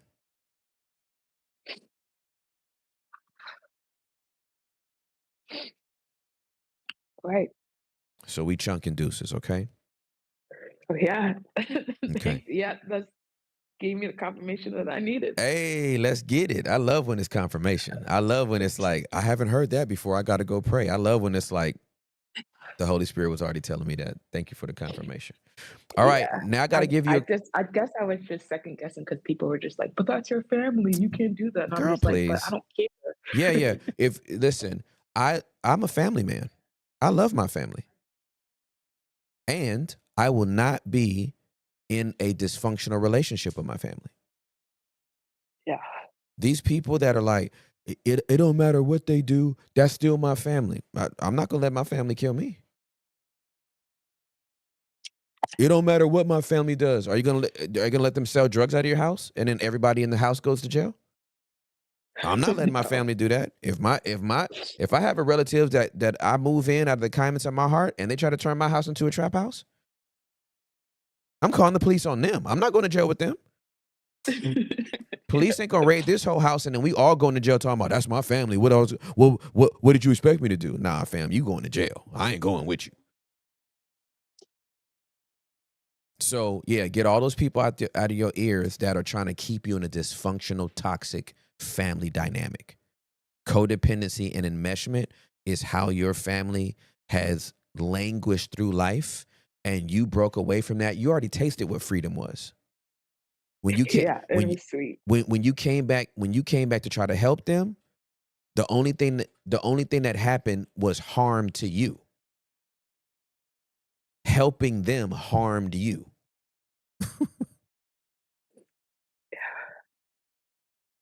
Yeah. Okay. All right. That's the first side. Here's the second side. This is going to sting a little bit, okay? Okay. I'm going to have to give you some reminders. I'm going to have to Okay. give you some reminders. You already mentioned one reminder, but I'm going to have to tweak it. So I got to help shift your perspective. Are you opposed to me doing that? No. Okay. All right. So this is first Matthew chapter number 26, okay? Matthew Okay. chapter number 26, starting at verse 36. Then Yeshua comes with them to a place called Gethsemane, and he tells the disciples, sit here while I go over there and pray. And he took along Peter and Zebedee's two sons, and he began to be sorrowful and troubled in the same way you felt. Then he tells them, my soul is deeply grieved, even to the point of death, which is what you have felt. Stay here and keep watch with me. Going a little further, he fell face down and prayed, saying, my Father, if it is possible, let this cup pass from me. Yet, not as I will, but as you will. Then he comes to the disciples and finds them sleeping, and he tells Peter, so couldn't you keep watch with me for 1 hour? Keep watching and praying so that you won't enter into temptation. The spirit is willing, but the flesh is weak. Again, for a second time, he went and prayed, saying, my Father, if this cannot pass away unless I drink it, let your will be done. And he again came and found them sleeping, for their eyes were heavy. So he left them again and prayed a third time, saying the same words once more. Then he comes to the disciples and says to them, still sleeping? Take your rest. Look, the hour is at hand, and the Son of Man is being delivered into the hands of sinners. Get up, let's go. Look, my betrayer is near. So the same thing that you felt, Yeshua himself has felt. God, why don't you just take this? Why won't you take this feeling from me? Why won't you take this depression from me, this sadness from me, this suicidal ideation from me? I've heard of others praying and it goes away and they've never struggled with it again. Why won't this happen to me? And I can tell you, I identify with you so deeply because my addiction to pornography was so intense. It was such a fight. I would preach while I was still going to therapy, trying to get my nervous system regulated. I would preach at youth conferences and I would literally have testimonies of dozens of young people that would tell me, not like that night, but like a year later, like I've never struggled with porn again since you preached at this, conference a year ago or 2 years ago when you preached this. I never struggled with pornography again. And I'm like, can you give me the tape of what I preached? Because I don't know how that worked on you, and it sure didn't work on me. Because I'm still out here struggling. Right?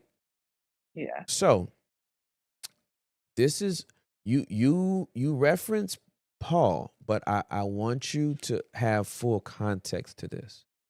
I just read you Matthew 26. Mm-hmm. I read you Jesus himself praying 3 times, asking God to take this cup from him, and God doesn't take it from him. So by the time we get to 2 Corinthians 12, Paul, I'm going to start from I'll start from the 6th verse. For if I should want to boast, I would not be foolish, for I will speak the truth. But I refrain so that no one may think more of me than what he sees in me or hears from me, even in the extraordinary quality of the revelations. So that I would not exalt myself, for thorn in the flesh was given to me, a messenger of Satan to torment me, so I would not exalt myself. I pleaded with the Lord 3 times about this. Does that sound familiar? Yes. Right? I pleaded with the Lord 3 times about this. Sound familiar? Very much so. Okay. That it might leave me. But he said to me, listen, not an angel, not Gabriel coming. Jesus himself responds to Saul/Paul. Why? Because he's the only one that can relate to the guy. My grace is sufficient for you, for power is made perfect in weakness. Jesus says, hey, Paul, I'm going to answer you right now because I know for a fact what this feels like. I prayed to my Father 3 times that something would be removed. It wasn't. And I hear you praying 3 times, and I'm going to stop you at 3. I'm going to stop you at 3 and let you know my grace is sufficient. Paul then concludes, and this is where I need your perspective to change. Therefore, I will boast all the more gladly in my weaknesses, so that the power of Messiah may dwell in me. For Messiah's sake, then, I delight in weaknesses, in insults and distresses, and persecutions and in calamities. For when I am weak, then I am strong. The perspective that needs to change for you is that you no longer need to loathe this battle that you're having with depression or suicidal ideation. It's more of this is the thing that keeps me on my knees. This is the weakness that the Lord, for whatever reason, his sovereign will is something I will not understand until I'm in his presence. This keeps me dependent on him. Mm. Like Paul, after he had this encounter with Jesus and gets this whole revelation of God's grace is sufficient, then he goes, you know what? Instead of like praying about my weaknesses and keep putting my name on the prayer list and having everybody pray for me, he literally takes his name off the list. He goes to the prayer warriors. He says, hey, take my name off the list. Oh, Brother Paul, you're not struggling with the thorn anymore? Oh, no, it's still there, but you don't need to pray for it anymore. I'm actually, I boast in it. Mm. I have a thorn. It won't leave. I have a porn addiction. It keeps me on my knees. I would love to say the taste has left me. The struggle is gone. I never think about it. Child, please. It's every day. I don't know if you've ever seen the movie A Beautiful Mind. I love it. Oh, you must watch this movie with Russell Crowe. It is brilliant. I won't A Beautiful Mind? Yeah, it's called A Beautiful Mind. Watch the movie and then call back for an update after you watch the movie. It's that good. I can't even give you a spoiler to it. But the encouragement I want to give you is you do not, oh, thank you, Holy Spirit. Please get this. You do not need God to remove everything that bothers you for you to be good for him.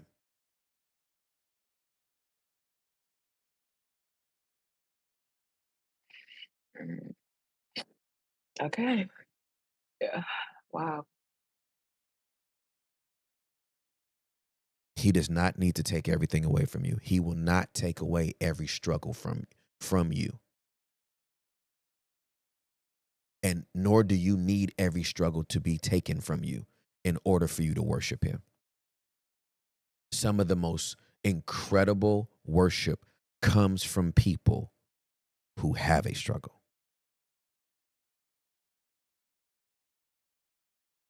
It comes from the people that in spite of the struggle, Lord, I am here worshiping you. In my weakness, for your strength. Be glorified today.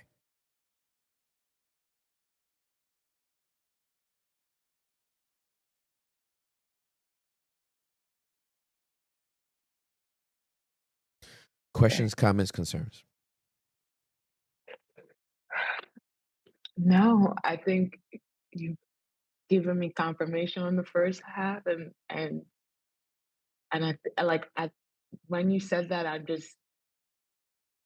the only thing that came in my head was you are still good. And I guess I was questioning that. Mm-hmm. I didn't realize it until you said it. Mm-hmm. But the fact that I like in my head, one thing that keeps on replaying is like you're still good. It makes me realize, oh, that it has been something. So like, thank you for that. I For sure. appreciate you saying that so much. Not a problem. I love you so much. Thank you so much for calling in. Love you guys, and thank you, Hector and Derek. I'm sorry for blowing you guys up, Oh, knock but it off. love you. I appreciate Good. you We love guys, you. and I love you guys. All right. We love you too. Have a great day. You too. Okay. Bye-bye. Bye. Wow. So sweet, man. So sweet. Mm-mm-mm-mm-mm. Yeah, so good.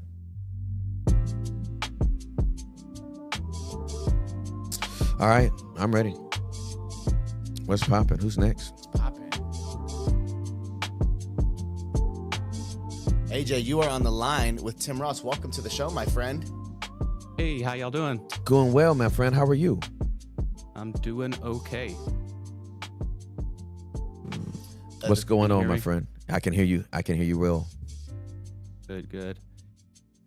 So I'm calling in because I had a question about my marriage, honestly. Okay. So both me and my wife have started seeing counselors on our own individually, and we just started doing couples counseling. Really, this is for some encouragement and possibly to know if I'm the main problem. I know how you are with men, and I want to get some of that, tough advice, some of the hard things to hear. Okay. So when I go to my wife's counselor and our couples counselor, it Hey, seems AJ. like AJ, before Yes. you even start, I want to tell you something. yes. I'm proud of you. Before you even tell me anything, I am so proud of you.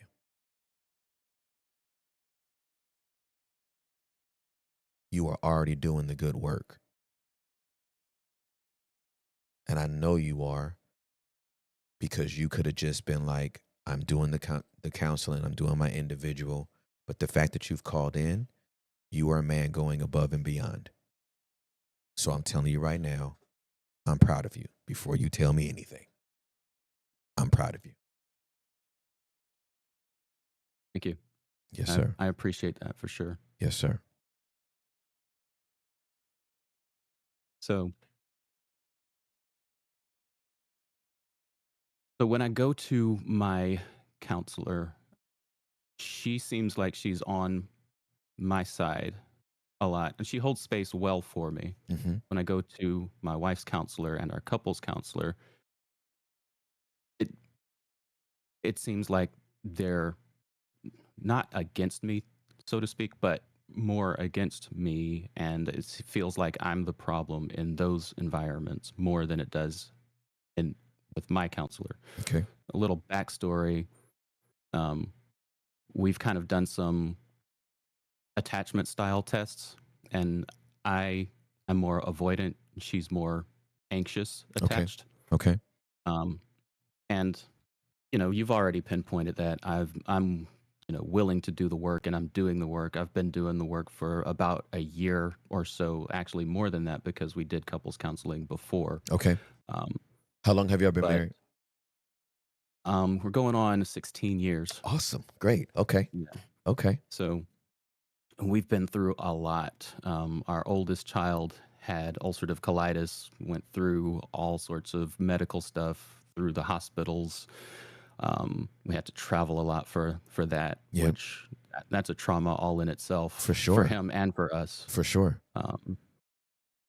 And now we're at this point where our kids are growing up, and we're trying to re-engage with each other. Okay. And for me, it seems like, as I'm trying to find my voice in my marriage, in my house, that whatever I do is either taken wrongly or not done the right way. Okay. And some of that's true.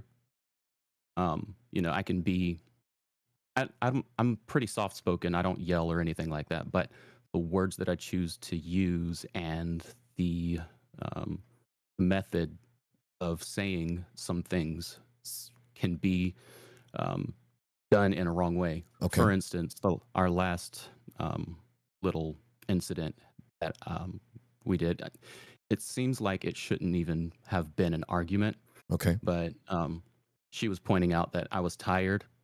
I had just gotten home and I hadn't even done a self check to Okay. see if I was tired. Right. And so I was like, I don't think I'm tired. Mm-hmm. And as she was talking to me about her day, she could see it on me. And then she said that I was tired. And I was like, you know, what I said was, why are you yelling in a soft way? Kind of like trying to be playful. Mm-hmm. But she took that and ran with it, and it just got out of control. And I know now that, I should do self-check and see where I am, but also start with dealing with the emotion before facts. Mm-hmm. That's the kind of work that I've done in this process. But that led to us being apart for a week. She said she needed some time, and she was going to leave and go to her mom's house for a week. And I said, if anybody's going to sacrifice, it's going to be me. So I left the house and stayed away for a week, and we stayed apart and went to couples counseling. And that's when we got back together, and everything's been great ever since. Good. But yeah, that's what I'm dealing with. So I was hoping you could speak into that a little bit and maybe give me some advice, some encouragement, Absolutely. that kind of thing. Yeah, man. Okay, so 16 years married, and even if you didn't have the trauma around what you had to do to support your son, the mental, the emotional, the relational toll that takes in all directions, right? You with your son, you with yourself, you with your wife, and then your wife in the same three directions as well. Your child in the same three directions. Do you all only have the one child? We have 3. You have 3 kids, so to still be emotionally available for the other 2 that are not going through what one child is going through, I mean, that's a lot, okay? Even if you didn't have all of that going on, around the somewhere between 15 years and 20 years, the relationship has to change. This is where most people start thinking about divorce. They start thinking about a divorce from each other, when the truth of the matter is they just need to divorce the version of their marriage that no longer works. Exactly. Right? And so, but in order for that to happen, you got to blow up something that you have to admit had been working, even though it was dysfunctional. Whether we were passive aggressive with each other, whether we never told each other the full truth, whether we, used the silent treatment over here and yelled over there or got frosty over here, it might have been dysfunctional, but it got us here, right? It got us to where and I have to say too, in the midst of all this, with you bringing that point up, about a year ago, so my wife caught me masturbating, Okay. and it came out from that conversation that I had been looking at porn Mm-hmm.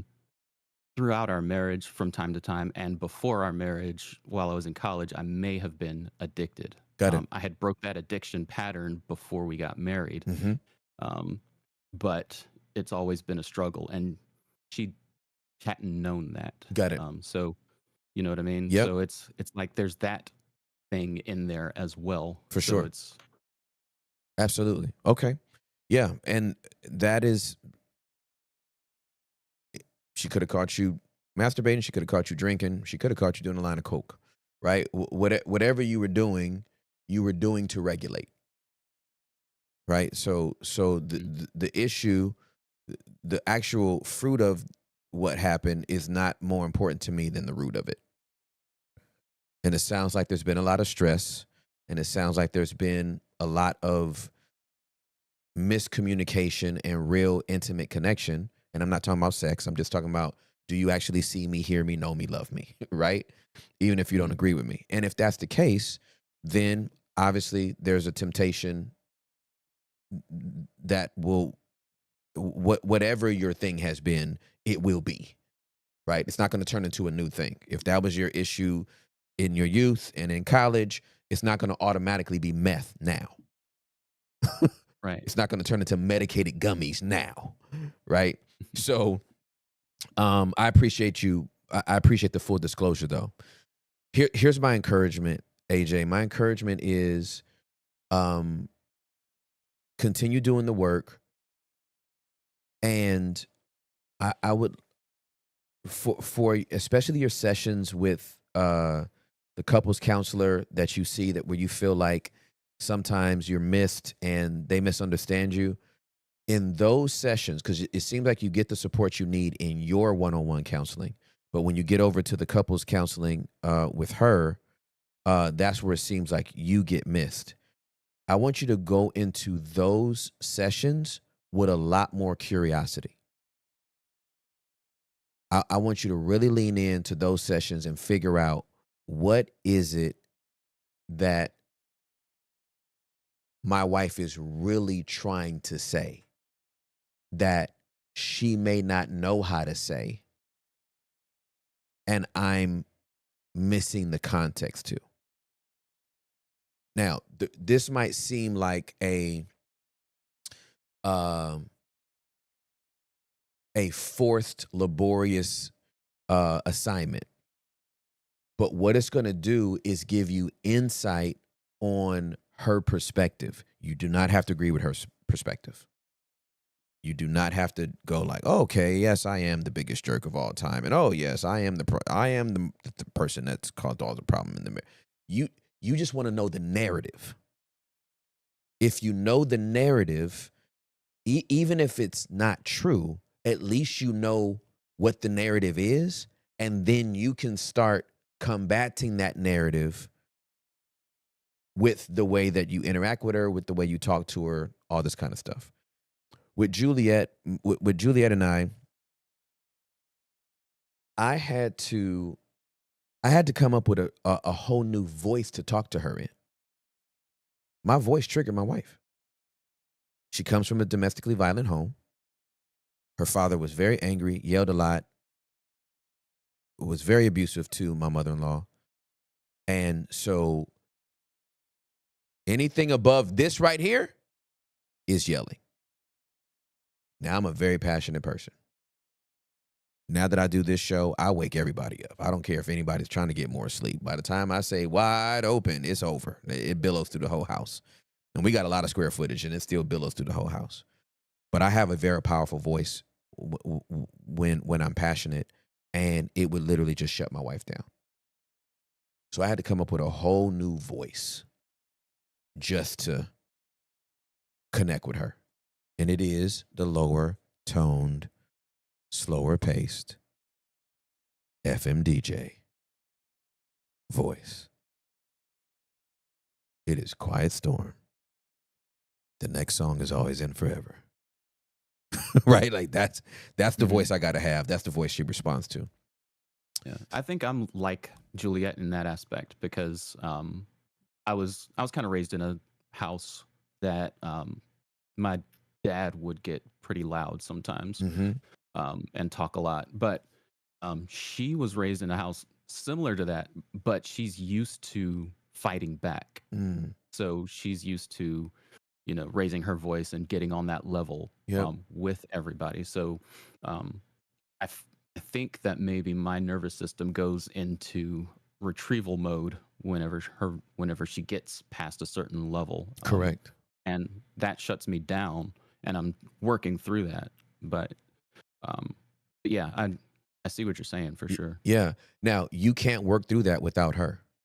And so have you told her that when her voice raises, it shuts you down?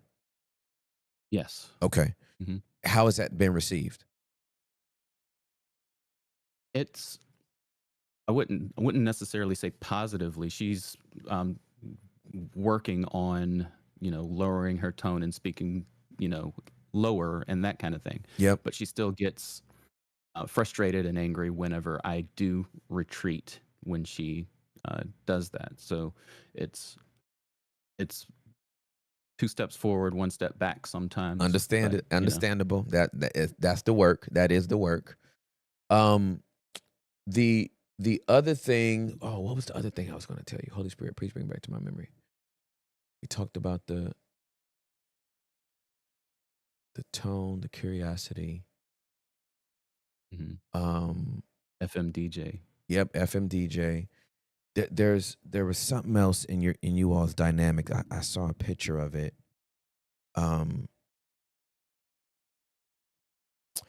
For you all to, oh, what was it? It'll come back to me. I won't even try to force it. But yes, that check on the curiosity, that check on the tone, and then don't be afraid because you all are doing something new, and when you're doing something new, both of y'all are gonna feel awkward about it.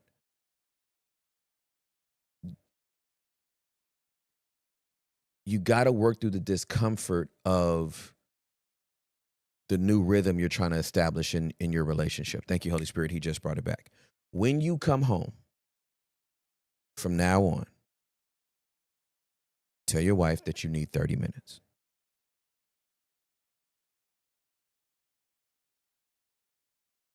Don't come home and assume you have the bandwidth, you have the energy, you have the wherewithal to engage with her, the kids.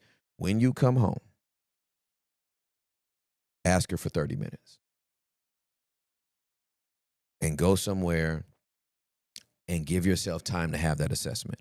When I worked at Embassy City, when I got home, I came in, I hugged the whole family, I kissed the whole family, and I went to my room, and they knew between 30 and 45 minutes later, I would come out. And when I came out, I was reset.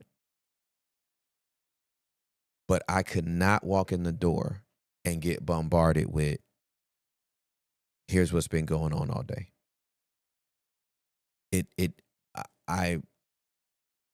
My mind wasn't ready for that. My nervous system wasn't ready for that. I needed time to make the shift from where I was to where I am now and clear my head so that when I engaged, I had the bandwidth for everybody. I put my phone in the bedroom. I walked out of the bedroom, and I was ready to fully immerse myself and engage with my family on all the things, whether it was, we're going to watch a family movie tonight, we're about to have Bible study, or this boy just lied to me and I need you to render the discipline that's appropriate, or my wife needing to tell me, decompress what her day has been. I can hold space for it as long as I got my 30 to 45. So instead of you coming right in the door and assuming that you're good, go to a place that's quiet and give yourself time to have that internal audit, that self audit. Mm-hmm. That lets you know what you can and cannot handle. Because you might walk out that door and say, "Hey, babe, today's been really, really tough. I want to be emotionally available for you. Today, though, I can only hear the emergencies. I can take all the updates in a couple of hours or tomorrow, but unless there's an emergency, I really need to unwind." I think those will do you well. And as you keep on doing the work that you're already doing, I think it's going to be good for you. Yeah, I appreciate that. That helps because that is one of the things that we struggle with. When I come home, I want to connect, and she wants me to connect as well. That's one of the things that we're working on. One of the major things we're working on is for me to be open and connect and vulnerable in our relationship. Yeah. Which is a major change for me. The way I grew up and the way my environment was, family, church, work. I worked at my church too. So yep. It was a lot of hiding. Understood. So, yeah. So to be open and vulnerable is new for me. And that's the major shift that we're taking. So here's an extravagant gift, AJ, that you can give to your wife every day. This is low hanging fruit, my guy. This is about to get you. I don't know what it's about to get you. You about to get some brownie points transferred to your account. Here's what I want you to do starting today. You get your 30 minutes, right? Communicate to her, hey, I need 30 minutes to decompress, and I'm going to come back out, and I'm going to be able to connect with you. After you do your self-audit, bring her one vulnerable thing to share. You got 30 minutes, you get your audit, you find out where you are, and then just think of one thing that you want to share with her. Whether it's, you know what, I talked to Tim today, you know, and it was a little bit scary to step out of my comfort zone. I'm already doing the work, but I wanted to double down. I was ready to hear the hard truth that he had to tell me, and he gave me some encouragement around this, and this is one of the ways that I'm working on it. She doesn't need to hear 5 things. Right. If you bring her one thing every day that allows her to see a little bit more of you, she will be thrilled. Yeah. And she may be watching this right now, honestly. Hey, you might already be getting brownie points just from doing the pod, right? So just for being wide open. So I encourage you to make that something that's daily. Juliet and I had a huge shift in our relationship. This year is 26 years for us. But at year 20, we had to literally break the mold of what got us to 20, because it wasn't going to get us to 20 more. It just wasn't. Mm-hmm. And we started doing the work and showing up differently for each other. And it was weird at first, because it was like, this is not who you have been, and this is not who I have been. And, oh, man, 6 years later, it's like, this is the best it's been out of the whole. How come we didn't do this sooner? You know what I'm saying? Yeah. Mm-hmm. Who's in the chat? Oh, your wife is in the chat, bro. Okay. Hi, wife. Hi, wifey. I just been talking to AJ. I hope you've been okay. We love you. I love it, man. This is how we gonna stay together. This is how we gonna break generational curses and not get divorced, right? We gonna make sure we do it wide open. So, AJ, I'm super proud of you, man. Super proud of you. Thank you for the call.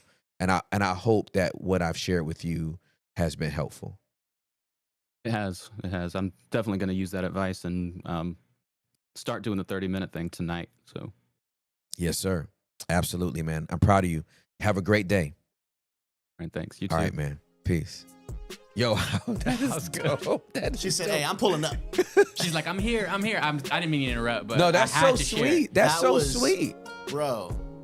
For the partner to see behind the fourth wall Oh, of man. him doing his work Listen, in vulnerability. I don't want to listen. I'm speaking. I'm in my pastoral marriage counseling bag right now. I ain't trying to. I hope this doesn't. It's not off-putting to the wife. Get the drummer some. Hey man, that's what I'm talking about. That's all I'm saying. Hey man. When you ladies, when your man is doing the emotional work, Hey man. get a drummer some. Get that man some. Hey man. And listen, some ain't always sex. Right. Some ain't always head. Some, you know what I'm saying? Yeah. It could just be time. It could just be A hug. let me tell you something. I'm a sucker. When Juliet rubs my head, Yeah. puppy. I turn into a full puppy. Smaller puppy. Even smaller.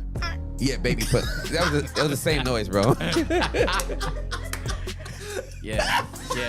So just, I'm telling you, y'all love on each other. Y'all love on each other real good. And again, it ain't always sex. It just so happens for me. I do love how wholesome it is, though, the angle you're taking, because maybe they might not be ready to start having sex again, depending on the situation. Yeah. But a hug, cuddling, going to Yeah. the movies, laughing together. Just the affirmation. That's something. Thank you for doing your work, babe. Beautiful. Like, let me know I'm doing a good job. Damn, this is hard. Beautiful. You know what I'm saying? I'm getting over my trauma. I'm getting over this, that, and the other.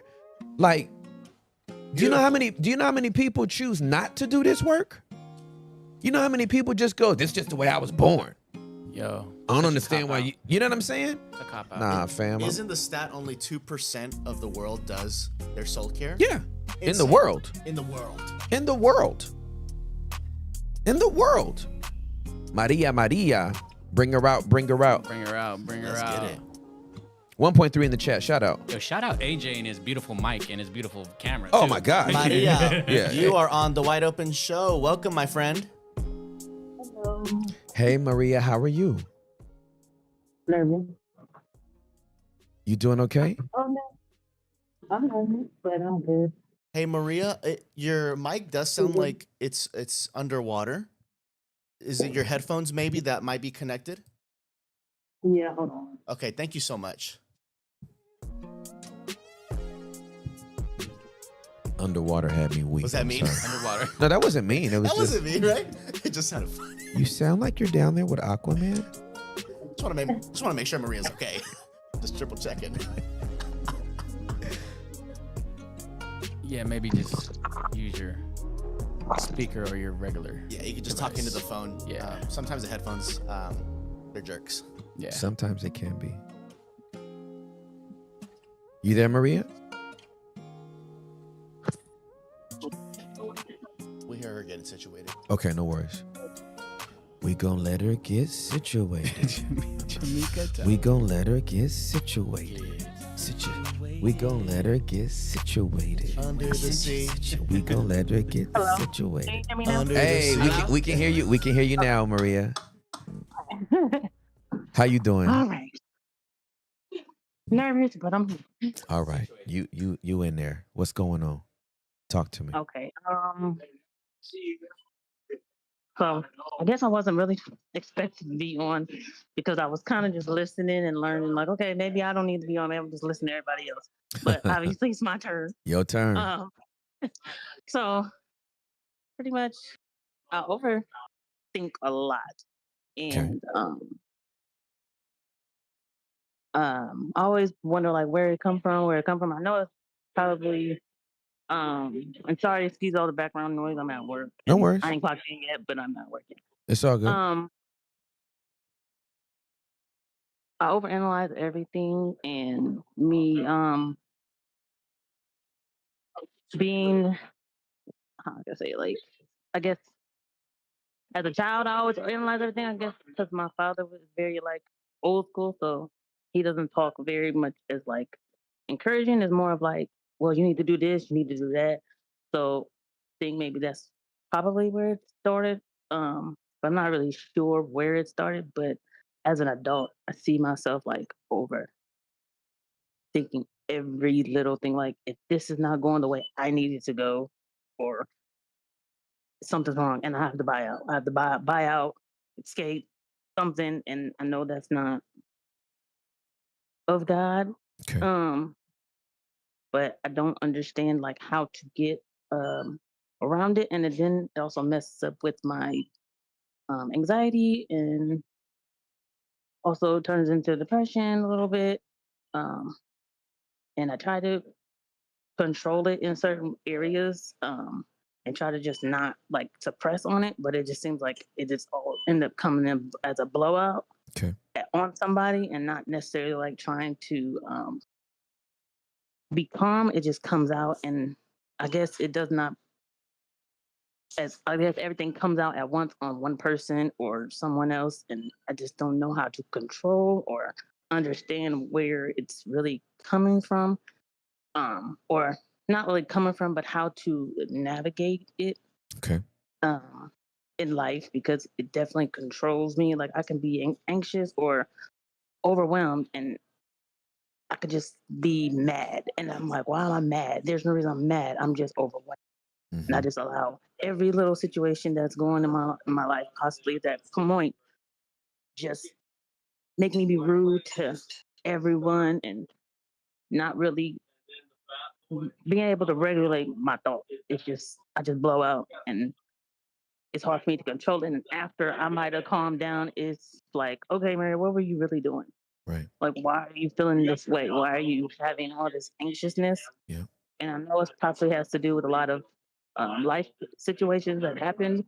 And I feel like I have to control everything because certain situations you can't control. So I Right. feel like I have to control me as a 36-year-old with a 4-year-old. Like I have to have control of everything. Hmm. And I guess my question is like, how do or what would help um me be able to control and not try to dictate everything or what somebody says or what they're trying to do or trying to help and just assume that it's negative automatically, because I just don't I can't get out of it, if that's what makes sense. It's hard to get out of.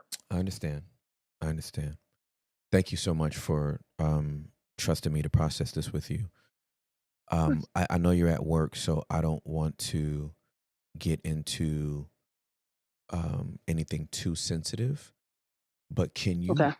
So I want to ask this question. If you're not opposed to answering it, um, w- w- when can you remember a time where you didn't have control and you felt very helpless?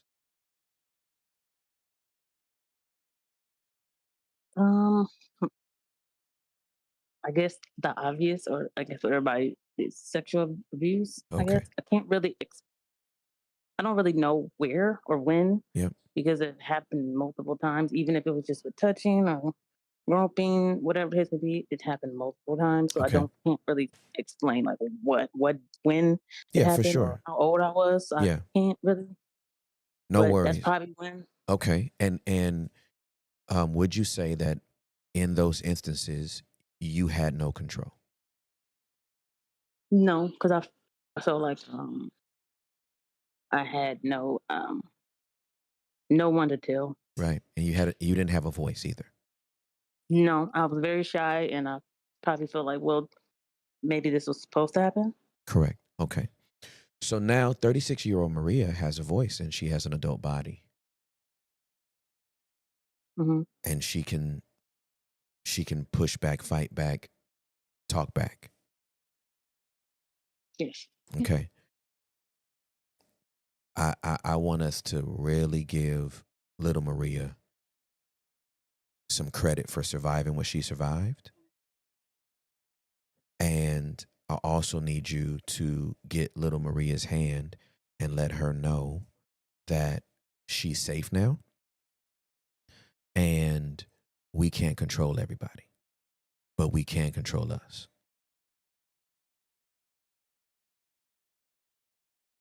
Okay. Okay. Little Maria had no control of her environment. She had no control. She did not know when any of this was going to pop off. She didn't know when a day was going to be safe or a day was going to be unsafe for her. And she did not have a voice and nobody was checking for her. Duly noted. Now, Mm. now we are an adult. Maria, the adult, also has little Maria on the inside. And we trying to control everything right now. We can't. We can only control us. Hmm. And so I think that anxiety that you feel like you can't turn off when you get triggered is around little Maria feeling like I gotta I now have to over control the situation because Yeah. I didn't have a voice. So now if you don't hear me, I'ma yell. And if you don't hear this yell, I'ma cuss. And if you don't Mm. hear this cuss, I might pick up the lamp. Definitely so. Okay? Okay. Right? Yes. And that's all that's your body saying somebody will listen to me. I'm going to be listened to. You are not going to ignore me. You're not going to dismiss me. Okay? Where that needs to change, where that needs to pivot is you can't control anybody but you. And the way that you don't allow this anxiety to turn you into a bitter person that's always popping off at people is with boundaries. Okay. The boundaries are what's going to keep you from becoming anxious and feeling like you have to control everything. Because with a boundary safeguards you and basically says, hey, this is my boundary in this relationship. This is my boundary in this job. This is my boundary in this opportunity. if this is the only way I will interact in this relationship or in this situation. If you cross the boundary, I will leave. If you cross the boundary, I will have to distance myself from you. If you cross the boundary, I'm not going to be able to interact and engage with you the same way. Right. And that keeps that when I'm a survivor as well. And so when our bodies have been violated, our skin is a boundary. That's my life coach taught me this. Our skin is a boundary. The moment there's no worse violation than to have your person violated, trespassed upon. And so boundaries are very important. They show when we end and where another person begins, right? Yeah. And so you have the opportunity to create boundaries that keep you safe. You can't control other people, but you can let them know if this is what you're going to do, you won't do it around me. Right. And that's the line you got to hold. You can't try to change them. All you can do is control you. And it's like, hey, I am on the playground with you, but the moment you start pulling my hair, I'm going home. Yeah. The moment you try to manipulate me, I'm going home. The moment you try to argue and dismiss or invalidate me, I'm going home. I ain't got to stay here with you. I have options.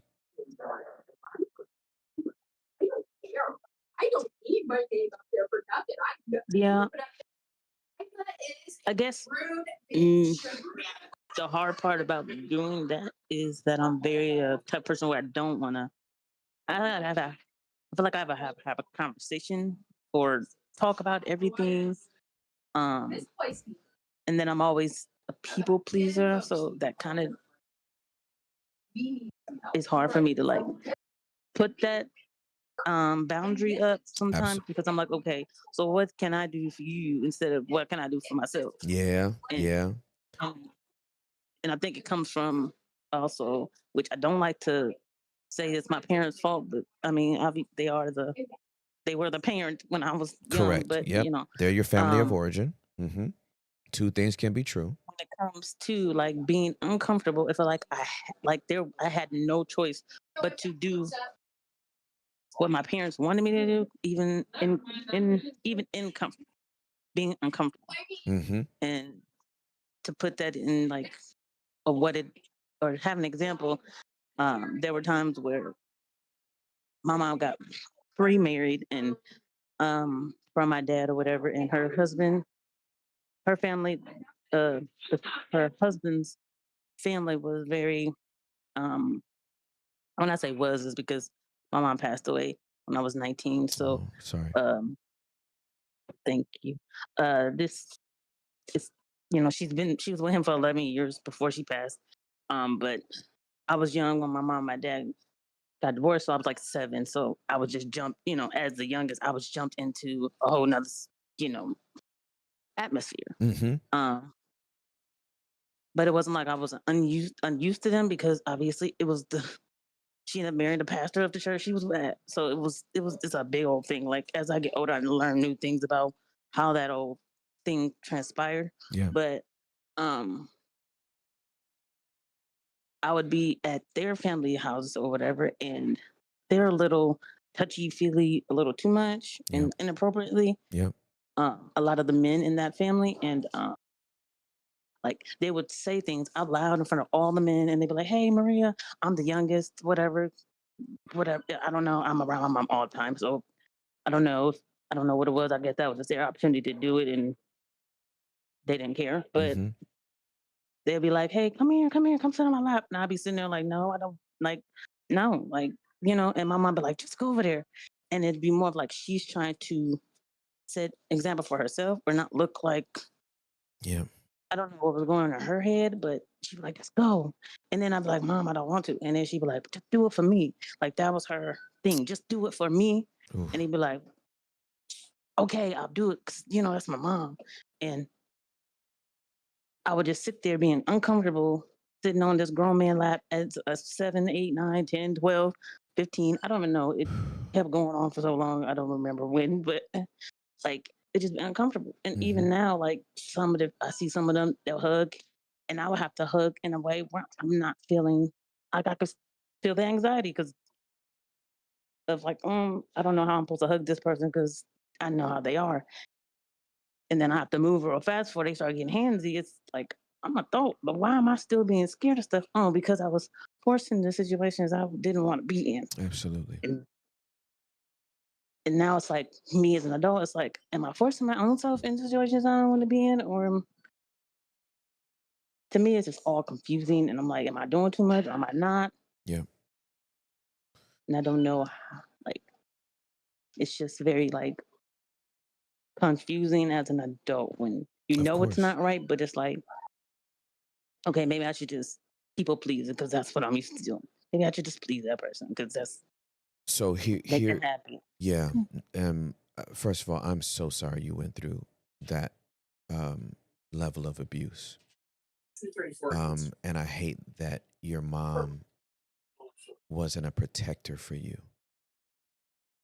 but that she put you in these environments for you to be molested and disturbed. It's heartbreaking. That's heartbreaking for me to hear. Here is something you're going to have to do some deeper work, okay? So that's my encouragement is to really explore the themes that we've talked about in this conversation with a therapist or with somebody that you trust that you can talk to, because there's going to be some work you need to do around this. Here's one thing that I want to submit to you to do around the people-pleasing aspect that I just need you to, like, before you say yes to doing anything, before you agree to do anything for somebody, you are used to thinking about others at the expense of yourself. Definitely. And what I want to challenge you to do is before you say yes to something or before you agree to do something for somebody, ask yourself, will this please me as much as it will please them?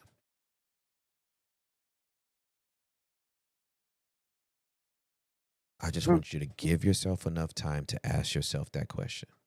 Will this please me as much as this pleases them? If the answer is yes, do it. It's mutually beneficial. If the answer is no, I need you to get your no back. I need you to get your no back. It's going to be scary to use it at first because it's not something that you were empowered to use, nor was it something that was safe to use in the environments that you found yourself in. But now, as a 36-year-old, yes, yeah, as a 36-year-old, I need you to get your no back, and I need you to use it, even if it feels weird. And even if their reaction is like, girl, what you telling me no for? You don't ever tell me no. No this time. Right. Because you I don't want you pleasing people at the expense of yourself. I only want you to do things. Again, the question you need to ask is, before I say yes, will this please me as much as it pleases them? If the answer is no, don't do it. If the answer is yes, by all means, do it. Agree. Okay. All right. I love you. Thank you so much for calling. Love you too. Thank you. I appreciate it. Okay. Have a good day at work. You too. Thank you. All right. Love you. Bye. Bye. Oof. Get your no back. Get your no bag. Get your no bag. I need you to get your no bag. I need you to get your no bag. I need you to get your no bag. It won't hurt to get your no bag. Hey, It will not hurt to get your no bag. Better know. It will be just like a throwback. Hey, If you go and get your no bag, you know. you'll be like Tony Novak. Tony Hey. Novak. Get your no bag. Get your no I'm like, just get your no bag. Get your no I'm like, just get your no bag. Get your no I'm like, just get your no bag. Get your no. All right, who's next? Denise, welcome to Wide Open. You are on the line with Tim Ross, my friend. Welcome to the show. Oh my goodness. Thank you. Can Hey, you hear Denise, me? how you doing? Oh my goodness, Uncle Tim, what's happening? I'm oh chilling. My God. I'm chilling, homie. What's popping? Hector, thank you for your patience and all the messaging and stuff. I love you, sis. Glad you're here. I love you, and I'm glad that I'm here as well, and I'm glad you guys are here. Tim, let me just say that you changed my life, that God truly used you to change my life. And I bless God for you, and I bless God for your show, Thank you. your vulnerability. And when you and your beautiful wife appeared on the Dear Wifey podcast, that's how I got hip to you in the first place. Got you. Okay, thank you for watching that. You're welcome. So my question is, right? I'm over 50. Okay. And there is this. So I want to be married. Okay. I know that God has promised me that I am going to be a wife. Okay. And so there is this gentleman that I met probably almost 2 years ago, and he's from Jamaica. Okay. He's considerably younger than me. Like, I have adult children. I did the babies having babies before it was a national sport. Okay. Before it's a national sport. Yeah, before it was a national sport, right? So I met this gentleman again almost 2 years ago in Jamaica, and like I have this whole thing about the Jamaican culture, but that's a whole nother for a whole nother. Okay. And Positively or negatively? positively. Okay. Okay. I just wanted to. I just was checking. Everything about the Jamaican culture is just fascinating to me. Like, I've been to Jamaica twice. Yeah. Yeah, even from when I was a teenager. Yep. Yeah, sis, I got on with Uncle Tim. My best friend's listening, and I turned her on to you, and she just messaged me. So, hey, girl, I'm on here with Uncle Tim. But anyway, I'm sorry. I digress. So, I met him like almost 2 years ago, Okay. and ironically enough, we met in Walmart, right? Okay. And he was very honest with me when we first met that what his situation was at the time, and he was married, and he and his wife both, well, ex-wife now, had come over from Jamaica, and he was here with her on her visa. She was a teacher. Okay. And again, he let me know that he was married, right? And Mhm. in that moment, I'm like, I can't talk to you. Right, for sure. So context to that, I am leadership at my church. I'm actually the mother of my church. Okay. So and I take that very seriously. That in and of itself, you know what that responsibility means. For sure. So once he let me know, we stopped the conversation, and he would just reach out randomly every now and again, just to say hi. Mm-hmm.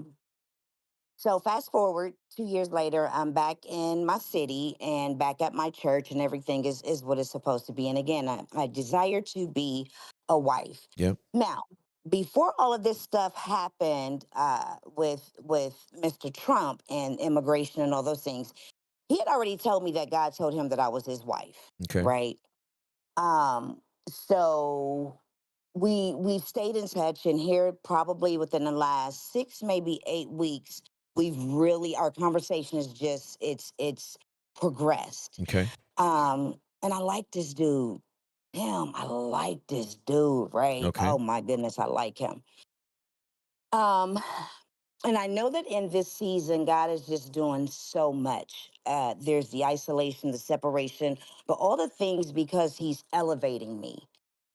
So my question to you, because I trust your wisdom, I trust the God that is in you. Thank I you. don't know. You're welcome. You're welcome. And like, I mean, I can talk to the people in my church about it, but of course, and let me transparent, I have. Gotcha. And of course, everybody's like, well, wait on God and he's going to answer, et cetera, et cetera. Get it, got it. And I know all that to be true.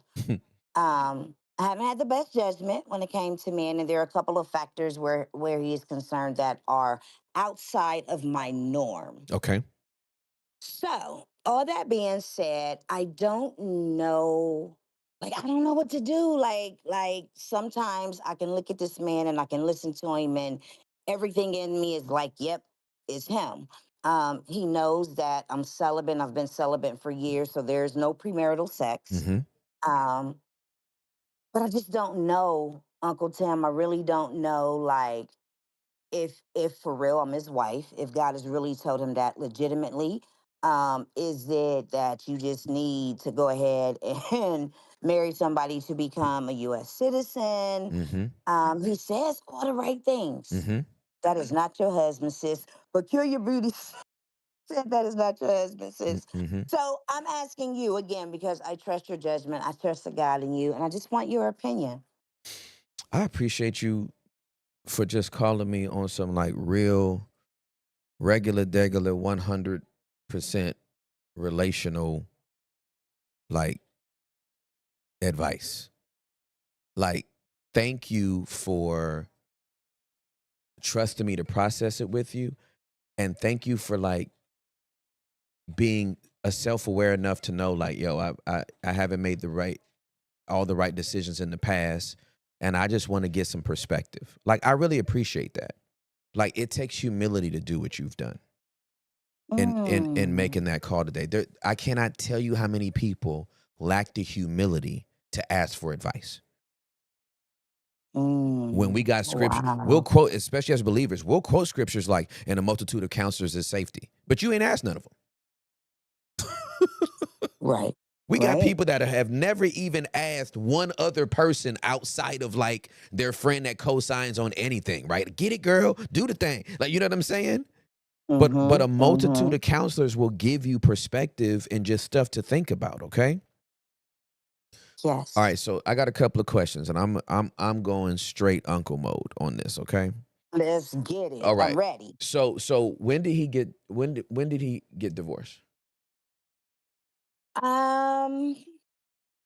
We met in 23, so no, it was sometime in 2023.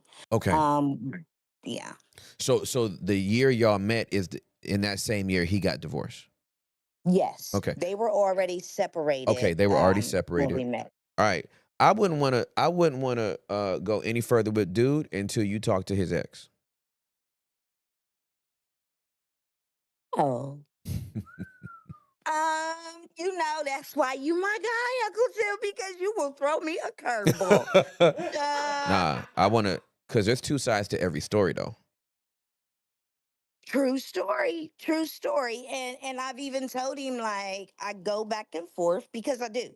Um, I go back and forth. Like, sometimes it's like, okay, again, just, throwing the accent out because the accent gets me. Yeah, for sure. But just knowing again that my track record is, I mean, I'm not gonna say that it's bad. Thank you, Holy Spirit. In order to have something different, I've got to do something For different. sure, absolutely. And he is, when I say completely opposite of anything I've ever done. So that in and of itself is like, okay, well, maybe, possibly, but because he's the total opposite of everything I've done, it's like, girl, don't do that. Baby, don't do that. But that's interesting that you say talk to his ex. How do I go about doing that? Because she's somewhere, from what I understand, in North Carolina, living her best life. Yeah, I would tell him, hey, before I go any further with you, I talked to my uncle, and he told me I need to talk to your ex. Just He tell him, should be listening because he called me. So, like, even if he you know don't, what I'm saying? even We if he go don't, back and forth. yeah, He might be. even if he don't got even if he says, oh, I ain't with her no more, and I don't got her number, I don't know what she doing. Well, give me her full name, I'll find her. Okay. It's only gonna take like okay. $40 or $50 on findperson.com or something like that. We can find her, right? And we want to hear from her because this is a Jamaican man that's married to a Jamaican woman. They came over from Jamaica together, Mm-hmm. and he couldn't make it with her. Mm-hmm. And now He's ended that relationship. Now he wants to get with an older woman who just happens to be my niece. That part, Uncle Tim. Let's get it. And See, that's why I called you you, feel me? Hector. It ain't. Dave, now y'all see why it's bothering y'all. I Hey, had to man. get through to Uncle Tim. We got you. Hey yo, Lock in. all I'm saying is it's going like we listen. I don't respect a man that won't work for a woman. I don't respect no man that's not going to work for a woman. And it's really you. I need you to understand. Even over 50, have you ever been married before? No, Okay, even over 50, unmarried, you're still the prize. I sure am. It ain't him. This is not some spiritual when Stella got her groove back and you're about to get with a younger Jamaican man who we haven't thoroughly vetted. Okay. So we don't really know his intentions. We don't know his intentions. We don't know if it's a Right. passport hookup. We don't know if you about to be his second ex-wife Ooh, who now has okay. legal citizenship and now about to go try to jump on with a girl that's 5 years younger than him. But he used the older woman to get the status so he can go get the younger woman. We're not doing that. My That- aunts. I ain't gonna say it because you know, but you know you yeah, my aunt yeah, for real. I'm your nigga for real. I'll Yes, say it you for my you. nigga for you know. Yeah. I wanted to say it, but I was waiting on you to go ahead and say you is my nigga. Do you hear me? Yeah, for sure. Like I for my do. best friend, she on here. I'm reading everything on here. So Yeah, for Katrina sure. Robinson, if she can get through, so she can give her perspective also. But that's what I was thinking. Like in all sincerity, that is everything that I was thinking. And I'm honest enough to say that we had our first major red flag the other day, and Which was? I'm like, "Ugh, it ain't working for me. It's not working for me." What was the And we flag? didn't talk. What was the flag? So, um, I used to be a fraud investigator for a living, right? And Okay. one of the things that they taught us is when you're talking to somebody on the phone or on the video, I look at everything besides your face. I'm looking at the Absolutely. background. I'm looking at Yes. everything, right? Absolutely. For sure. Yes. Um, and he has been very consistent. Mm-hmm. So this particular day, we don't talk until like 3 in the afternoon. And when I call him, the first thing I noticed is that the background was different Mm-hmm. than anything that I was used to. Because again, me and this gentleman were we spent a lot of time on the phone. Mm-hmm. Now, let me caveat and say this. When I talked to him yesterday, he was in that same background. Okay. I have to be completely honest about everything. Okay. Somebody said maybe it's her hormones, her cortisol levels are high. She needs to nurse her progesterone. No, baby, it's not that. But thank you anyway for your input. Stay focused on get So out the chat. Just stay focused on me. yes, sir. Let me come on up out of that thing. Okay. Okay. Yeah. So call him at 3 o'clock in the afternoon. And he was asleep. He said Mm-hmm. he was asleep. And so when we talked the next day, like literally, he did not remember talking to me at all. Like he kept trying to convince me that we hadn't had that conversation. Mm-hmm. And I'm like, babe, go to Messenger. Okay. We literally was on the phone 3 minutes and some seconds, and that was it. Mm-hmm. But it threw me because he again trying to convince me that we weren't on the phone, and yet we were. And in that moment he was in a background. The background was something that I had never seen before. Mm-hmm. But when I talked to him last night and even earlier today, he was, that was his room. I just hadn't seen that before. Mm-hmm. um but you've answered. I guess I needed to get a male's perspective. Absolutely. And because I'm very private, because of my standing in my church, but just because of several factors, Yep. I just needed a completely unbiased opinion. For sure. But it had to be someone that I trusted, and I trust you, Thank right? you. And it had to be that you're welcome, and I had to know that I could trust the God in the man that I was going to ask this question to. Absolutely. Um, And I don't take your trust for granted. I really don't. I believe that. Like you know how you've got all kinds of TV evangelists and online, et cetera, et cetera, et cetera. But it is something about you. Again, it's that Holy Spirit that allows my spirit to connect to yours. Like when I say to you, I feel like you and Juliet are uncle and auntie, and yet I'm a little bit older than y'all, which doesn't really mean anything. Yep. Um, but I listened to y'all just to see, because again, you changed my life. You let me know that as a believer, as a Black woman, it's okay to go to therapy, Absolutely right? correct. BetterHelp.com. Absolutely Love it. correct. Yep. So everything about you just resonates with me. Thank you.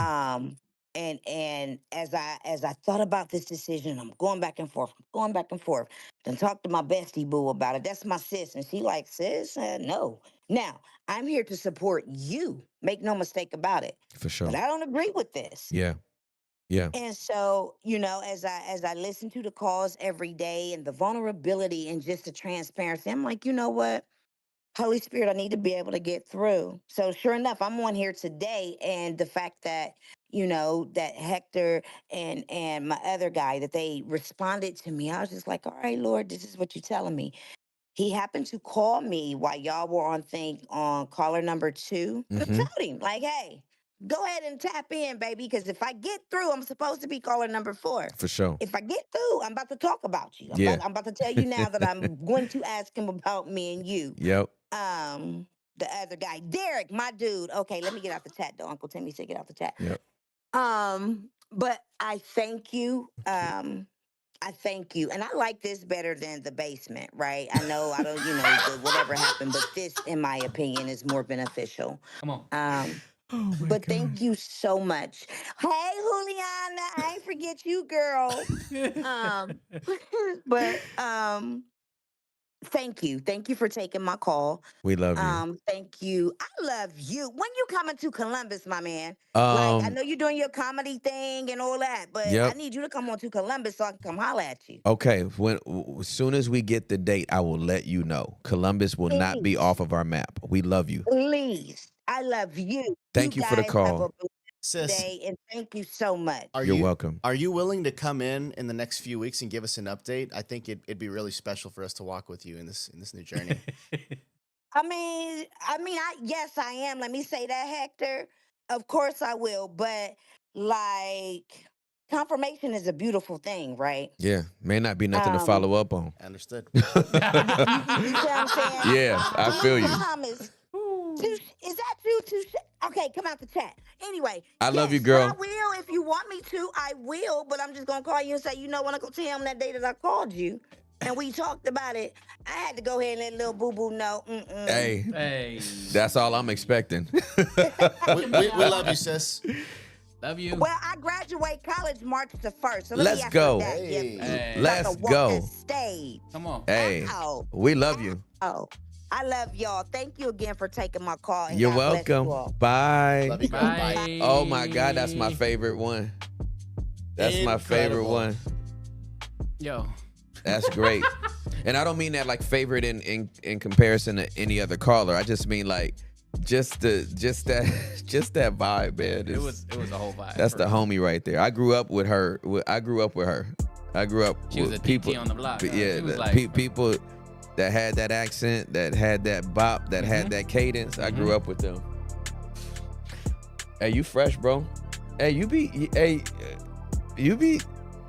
coming out the room fresh just to be sitting down chilling. So handsome, bro. So handsome. It's good to see you.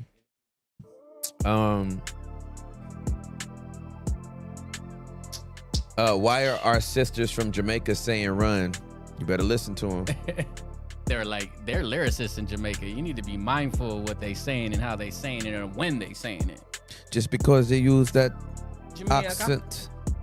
Just because they use that accent. Better no mind, man. Stella got a groove. Better back. no mind, Comments man. all up in there too. Like, Everything I read. Better no mind, man. Hey.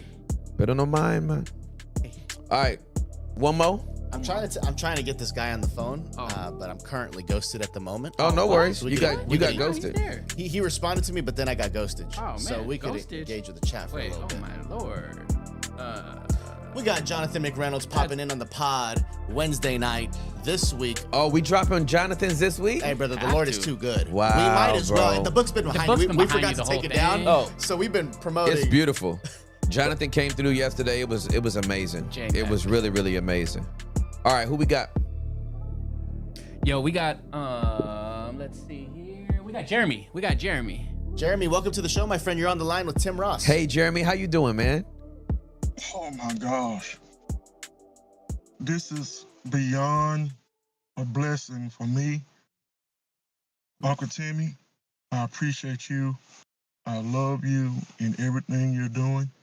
You have changed my life for the better, not just for myself, but for my wife.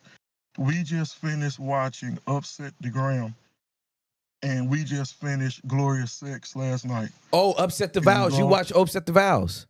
Yes, I did. And y'all made it all the way? Y'all made it through all 9 of them? Done with it. We finished. Let's go, bro. Let's go. Congratulations. And let's just say it was glorious last night. Let's go. Y'all had that glorious good last night.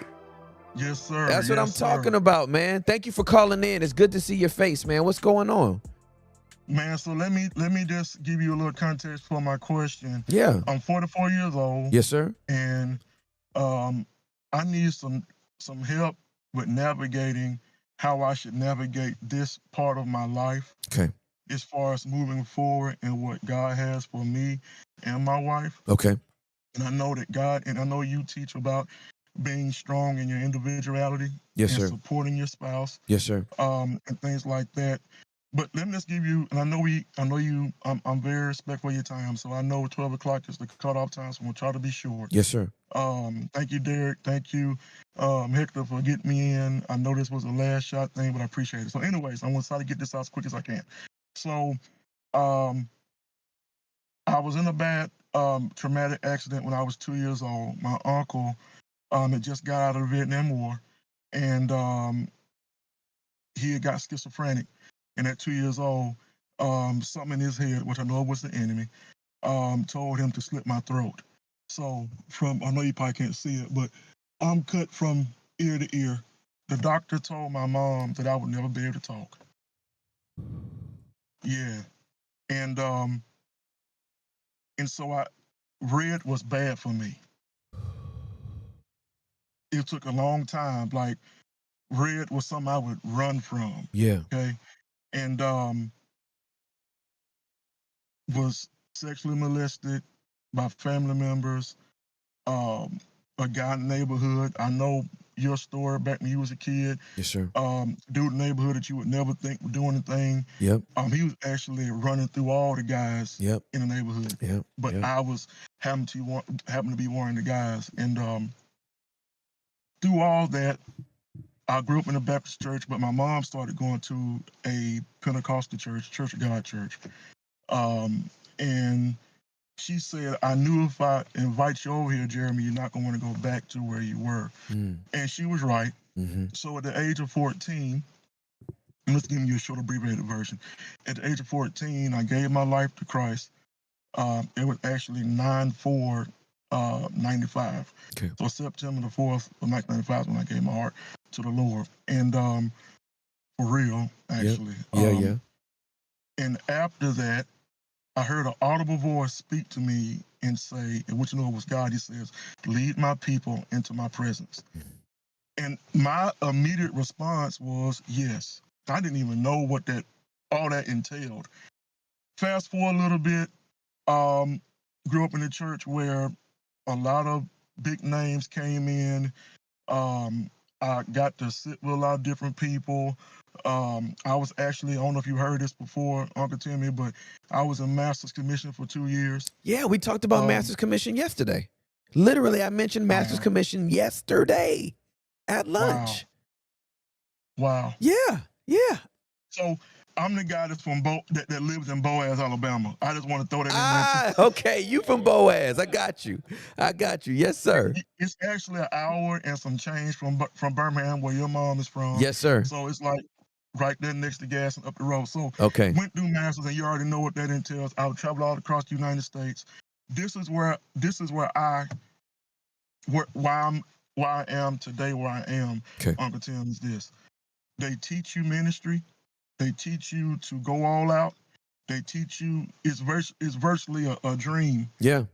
Travel around, see all different people say, if you don't have a trade, if you don't have money in the bank, If you don't got somebody that's gonna supply or be your sponsor after this, you're gonna fail. Yep. And Uncle Timmy, that was me. Got you.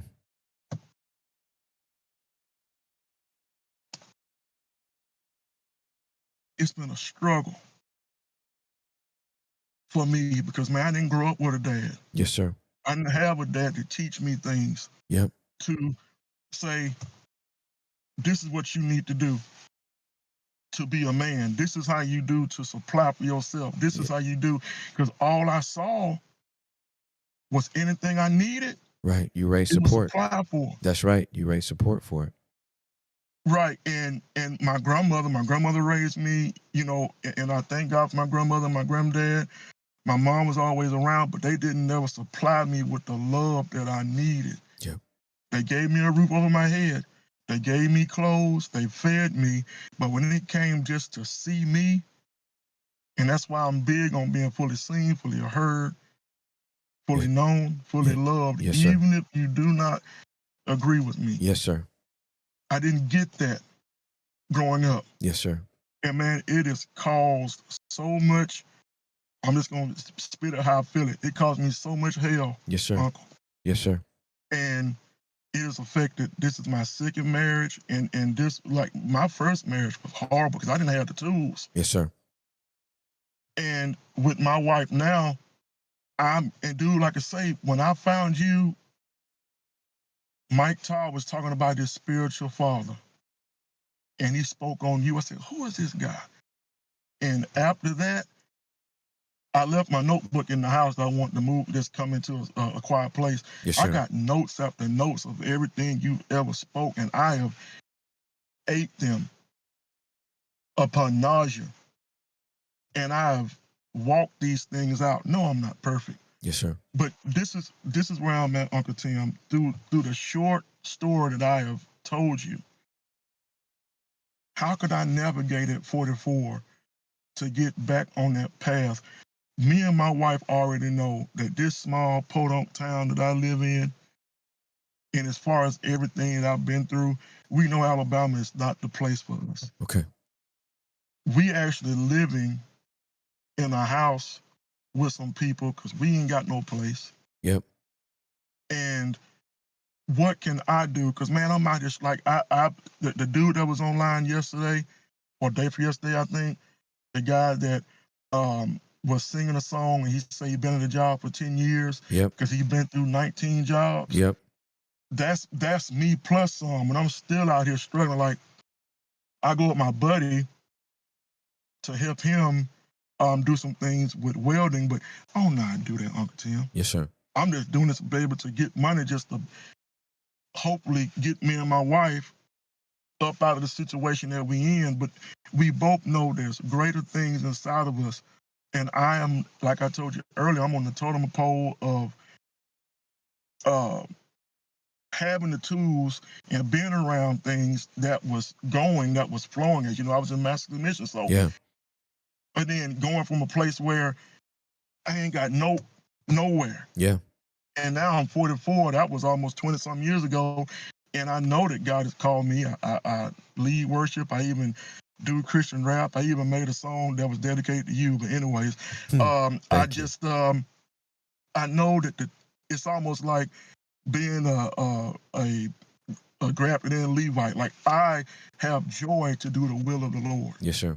It brings me joy. And it is not for me to come up or to get money.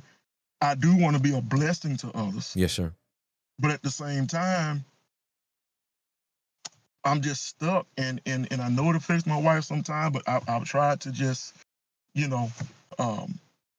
focus and pray and say, God, I remember listening to you in prayers on Leaders Cut. I was working at a chicken plant, and you in prayer was talking about how your voice might not be in the same town. I'm paraphrasing. Your voice might not be in the same town that you're in, but there's somebody out there that's connected to you. Yep.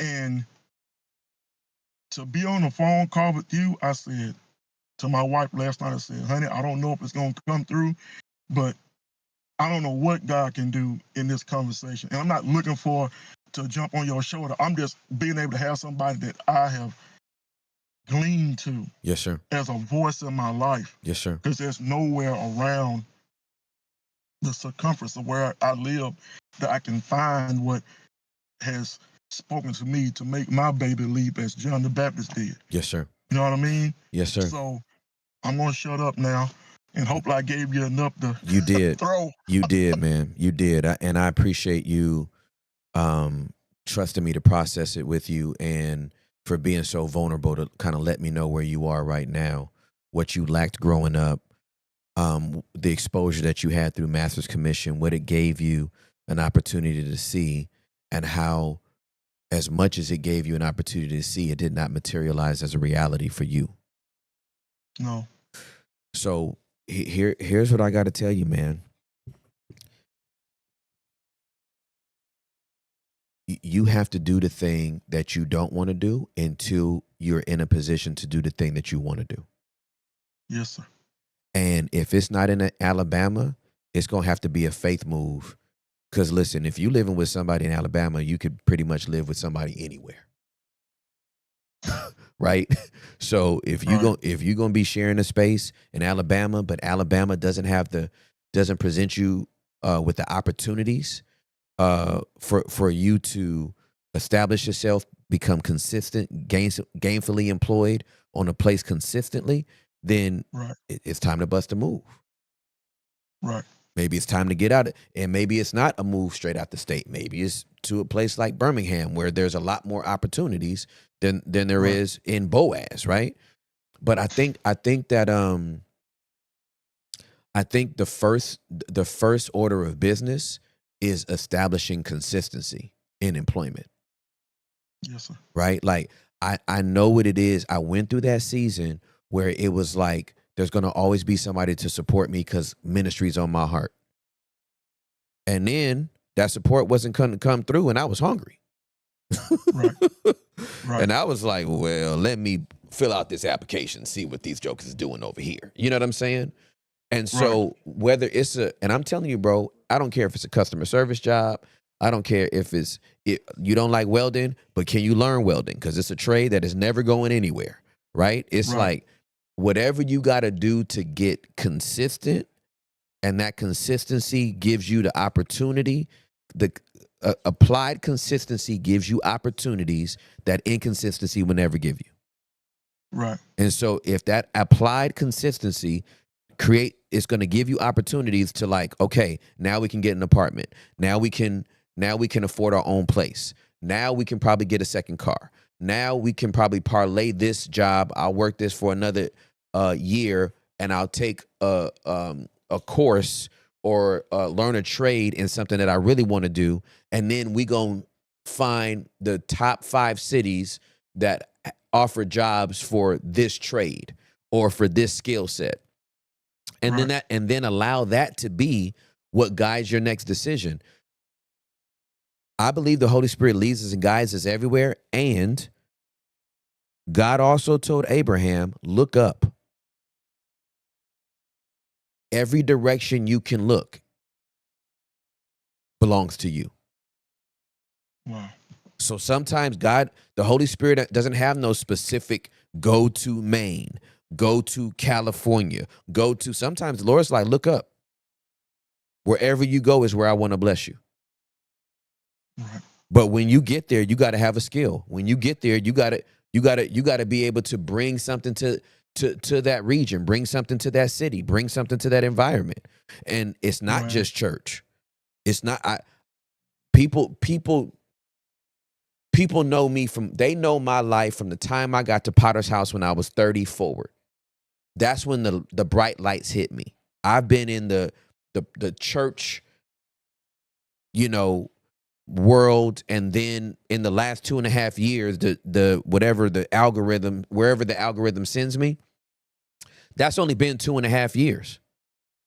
Right. But from 20 to 30, I was working at Nissan Motor Acceptance Corporation. I was working at all these different places. Right. I worked for CarMax 3 times. I left them and came back 3 times. And I couldn't even sell a car. I was too whack to sell a car. So my position all 3 times The first time I went, left, came back for the second time, left, came back for the third time, I was a night inventory specialist from 10 at night to 7 o'clock in the morning. Wow. And I usually clocked my overtime from either 7 a.m. to 10 or 7 a.m. to 12. And I preached on the weekends. Right. And I guess why I was so focused on the aspect that I have been for so long, Uncle Tim, is because when I started begin to be curious of why am I here? Yep. And I started looking at, okay, my neck was cut. They said I wasn't gonna be able to speak, but I have discovered that I can sing. I have discovered that I'm good at playing the drums. I discovered that and the Holy Spirit taught me how to play the drums, and He taught me how to play the piano. I didn't go to school for that. Yep. And so I said, okay, God, so this must be your reasoning for me here. For me to have went through what I went through at 2, to begin to unlock these things that you placed in me, this must be the thing. This must be it. So that's why, and you're right, there was a time, Uncle Tim, where I said, how can I work this job and do what God has called me to do? I was that guy for a very long time because of my environment that I was in. Mm-hmm.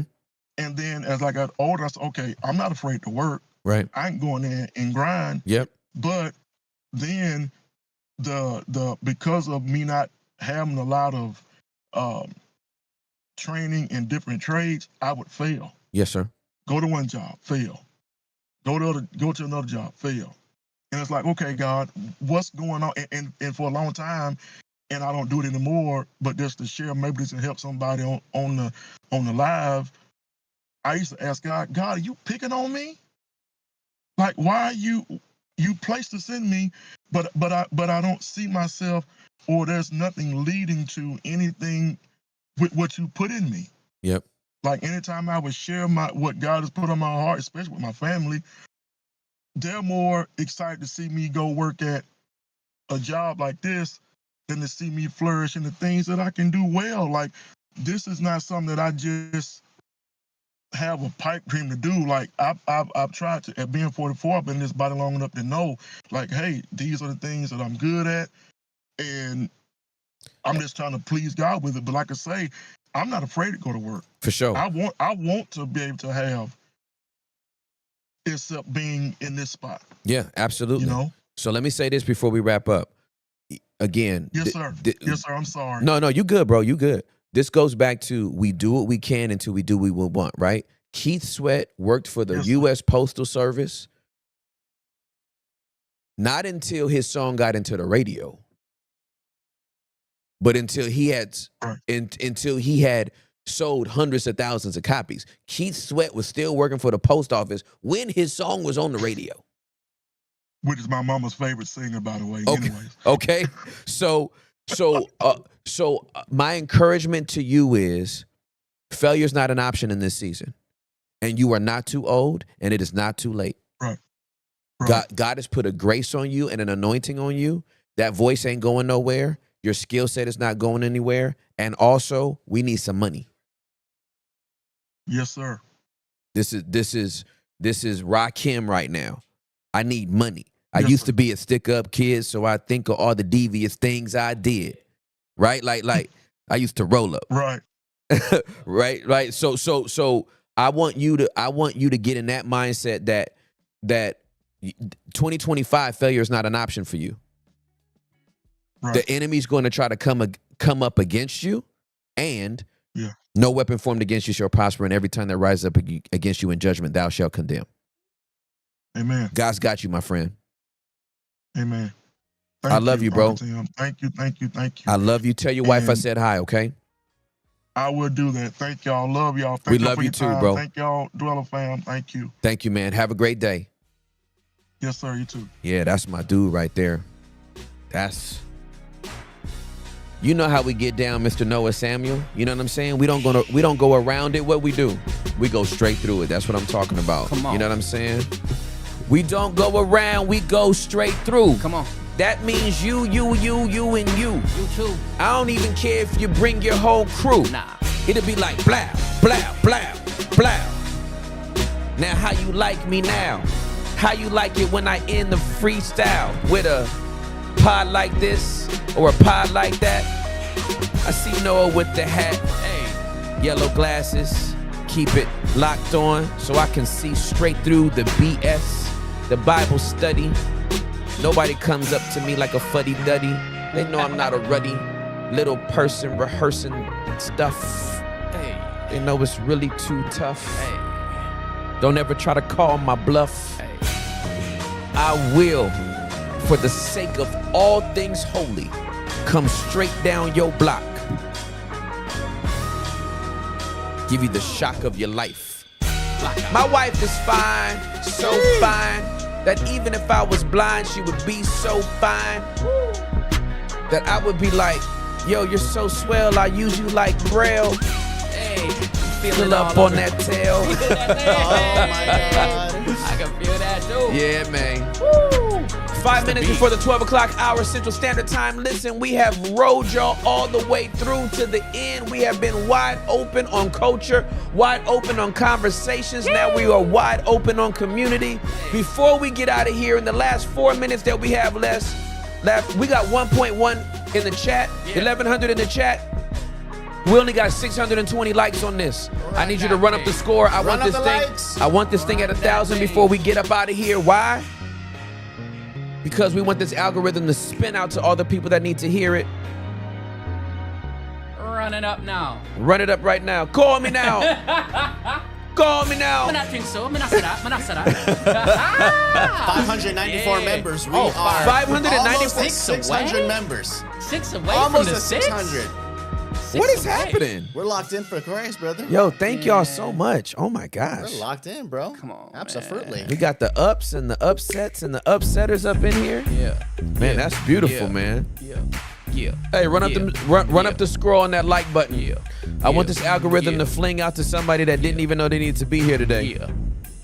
Love you guys so much. Thank you for being out. Jennifer White, 9 o'clock in the morning where you are. Hey, good morning. Yeah. Yeah. Yeah. 9 o'clock where you are? Where you at? Alaska. Yeah. Oh, Alaska? Yeah.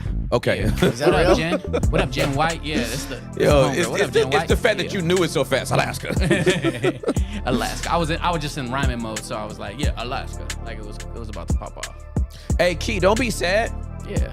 Key said I'm sad I had to cancel mine because I couldn't afford it. Don't worry about it. Don't worry about it. No pasa nada. No pasa nada. Run it back when you can. Yeah. 7 p.m. in France. Thank you for tuning in, Maureen. We appreciate you so much.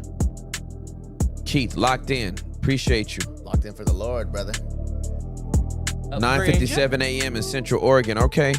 Oh. We got you. A gifted sub. We have a gifted sub confirmed for the Lord. That's dope, man. Locked in for Christ. Y'all be doing. We're not leaving this live till we hit 1,000 members. Okay, we're gonna be going till tomorrow morning, guys. It's not a member-thon.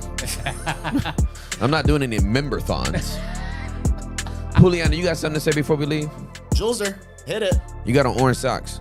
I do. The Dragon Ball Z socks. I Come on, used to be a Dragon Ball Z fan. Did you really? Yeah. That was when I like younger. that was like a big anime for you. Trunks was my fave. Trunklage. He was so hot. Whoa. You know what? Do girls think some like animated characters are hot? Absolutely. Well, because girls, I was obsessed with Trunks. Well, girls are into like the books and the reading and the stories and all that. Men are just like want to watch porn or something. Yeah, I mean some men are into it too. Anime? Yeah. And I'm just talking like. Yep. What makes it more curious is the books. The only anime I know is Tina Turner. Because her hair? Oh, I got it. Come on, y'all. It took me a second. Sorry. Come on, y'all. She was Super Saiyan. What was your question? It's not because of her hair. Y'all don't get it? We don't know nothing. I don't know Please, nothing. somebody be old enough to get it. I've watched Tom and Jerry before. Huh? I thought it was because of her hair. No, it's not. The only anime I know is Tina Turner. You don't get it? No, we don't know nothing, bro. Come on, somebody. I'm usually with you on this one. There you go. Jamaica got it. And May Bullock? Her name was Anime. Anime. Come on, man. See, You I was didn't. rapping. Y'all don't You was know my double entendres. You was rapping. Coke is still my sponsor. Wordsmith. Yes, the soda. Like, come on, y'all. Thank you, Calvin. It's He got 11:59, some ladies and validation. gentlemen. Y'all already know. We wrapping up Eat the cake, anime. another great pod, wide open for 3 hours. Incredible. Man. Great job, dude. Thank you for everybody that called in. Thank you for everybody that supported the tribes and listened. Shout out the dogs. I have been Tim Ross. That has been Hector Guerrero. That has been Derek Santiago over there for no reason at all. The homie, Juliana Buendia Karlovich. Until tomorrow, peace.